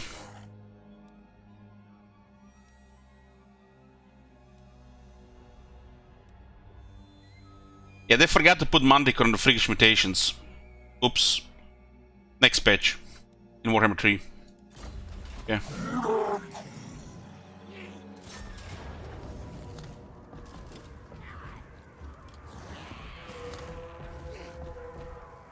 Close victory and casualty slow. Get the fuck out of here with these close victories. What the fuck is this shit? Who balances this shit?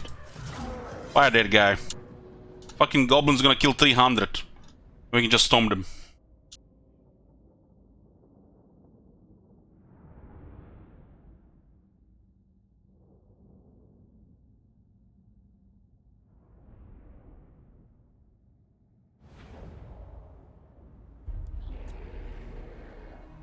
Ah yes, my favorite battlefield.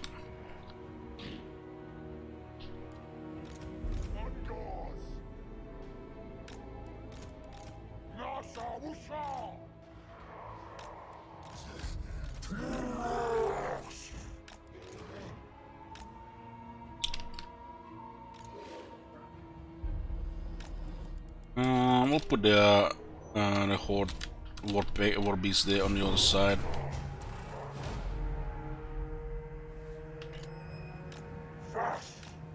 So we got here a bunch of Gobos. They do have Vas, so they're stronger than Ungors.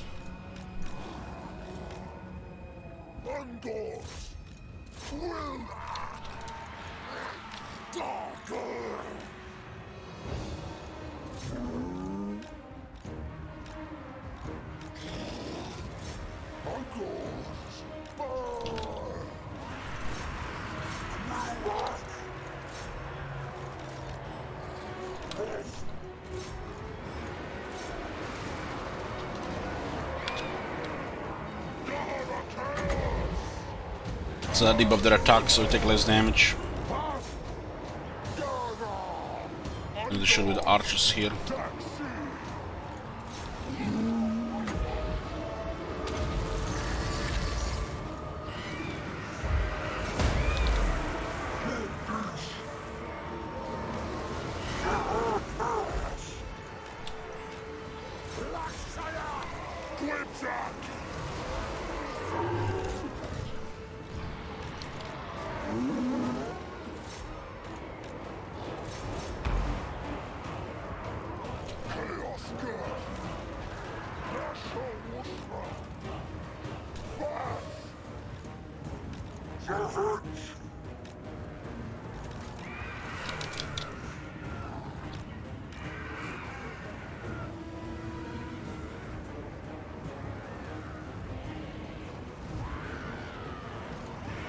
Oh, alarm's ringing.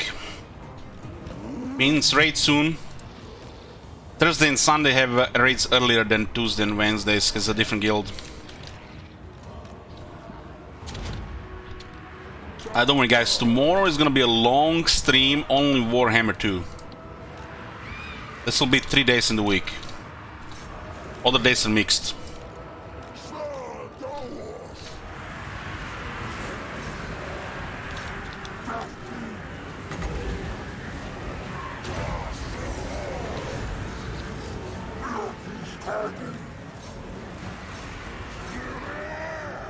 Are we playing tomorrow? Might be all day Lizardmen, or we'll play Lizardmen and Dwarves.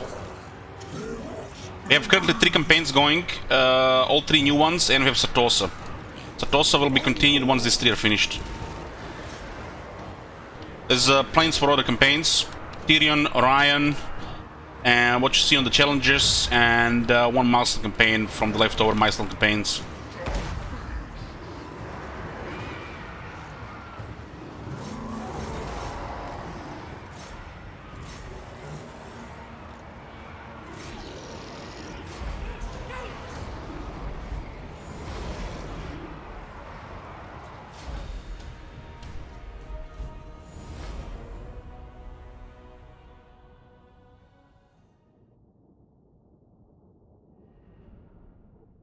I got some burnout with Warhammer, can't play it anymore.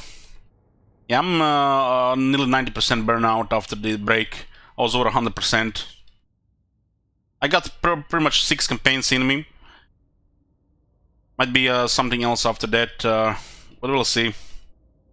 I clearly need Warhammer 3.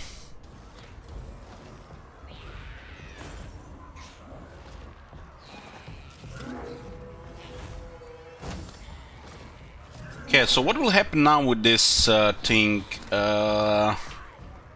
This guy will move out. 2500 is good here. He goes back. Come on, man. Through the fucking mountains as well.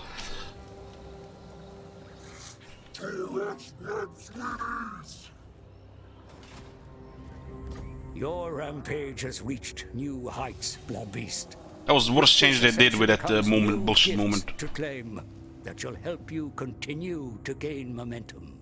It was the second battle there, huh? We actually gain extra momentum, huh? Now we can do this as well. Oh, we're gonna investigate this more, boys, later tonight. So this is gonna be the end of part 1 of Mambo Jumbo Beastman. This campaign continues later tonight, and then probably in a few days. The game just saved, so we'll save it here. Switching to a raid in WoW. We'll be back. Probably raid is around 3 hours, so after that. Thanks for watching, and see you later, boys.